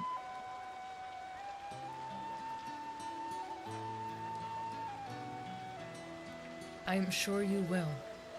You are strong, Imranio. The Goagim are not to be trifled with. They are an honorable, powerful people who have done so much good and brought so much light to this world. Though I am sorry to tell you that Balthazar has passed on. He is no longer with the friary. When? How? Just this last 10 day. I'm sorry that you had to find out from a temple and a friary that was not yours. But know that you are all his children. Balthazar dedicated his life in servitude to helping others, and every child he raised, you will carry him with you, always. There will always be a part of him that resides within you, and you are better for it. I would know. Balthazar was my father, too. Really?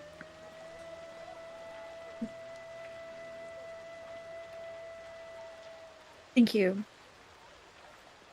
Really, still feel a little, iffy, but still don't think this is the right choice, but guess the only thing I can do is to be worthy of Ilmater's choice. You are worthy in your own right. Now, to your other two friends, who seem like they don't entirely know what to do here, have either of you stepped foot in a temple before?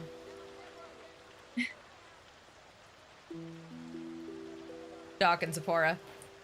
I think Zipporah, probably when she was younger, like maybe as like, like the whole family go to church kind of like thing. Okay. I think Stu's frozen. Probably. Yep. Probably not since she was last in Waterdeep. Oh, that's gonna mess things up. Yep. There Oh, we no, go. what You happened to look Stu? crazy. Father Lorgan looks at you and goes, Look at me, I'm you on appear two to be screens. somewhat magical yourself. And he holds his hands out to you and he says, may I? Zipporah puts the fan away and gives her hands like like that.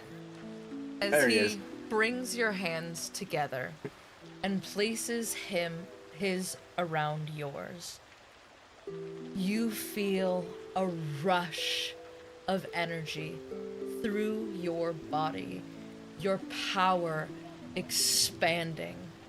Before your eyes, you see the vast plains of this world and others. You see a world with a giant diamond growing through it. You see the astral sea. You see a deep forest, and you see Waterdeep, your home. And as you see these, a swelling of power from what feels like inside your very soul begins to rise up. All of you, what you see, Zipporah begins to glow, every fiber of her being, a brilliant shade of bright blue. Am I gonna explode? As the power within you wells back down, and your feet touch back down on the stones of the friary, he pats your hand and says, in servitude, you must know a great power wells inside of you. And the one who has gifted it to you is a font of everything you could be. Do not lose sight of where you came from and where you may go. And as you take your hands back and pull your comfort wand out of your pocket, you notice you have a new rune. Oh shit! I'd like to inspect that. I will let you inspect that later. Doc, have you ever stepped foot in a temple before? Not since Dad passed. It's been quite a minute. Father Lorgan looks to you. He doesn't ask your permission. He just walks over and smacks a hand down on your bald head. And as he does, a rush of energy crackling from the insides of your fingertips as your new gloves begin to spark. And he removes his hand. And he goes, "You are a powerful group, indeed. And much more powerful together." Apes together strong. Sorry. God damn it. I'm sorry, I couldn't. Also, like, I just remembered Zach. why. I just remembered why the name Father Lorgan was familiar, and I'm so mad right now. I'm so upset. I'm gonna start crying. Sorry. Why would you do this to me? Because Is I this had like to! Arthur? Wait, who is? Wait, I don't know who this is. It's a Baldur's Gate Lorgan, when 3, you find him in Baldur's Gate 3, is unfortunately passed on. Oh, Act 3. And I'm so upset. I have not gotten past Act 1. Oh my god. Called Doc, it. Long. Doc is still reeling from the tap on the head, and like, Your forehead's kind of zappy. You're like, oh. Smack his bald head. He's just kind of... I stretch my hands out like, thanks, Father, Friar, Guy. Father, Doctor. Doctor. Do you concur? I believe the four of you together will do great things. Though I sense your party may not be complete, but only the future will tell. With that being said, I'm gonna have all of you guys level up, and we're gonna call it for the night. Hey! Level 3! Level 3. 3 is the magic number. Hey, that's my song, buddy. Them's fighting words.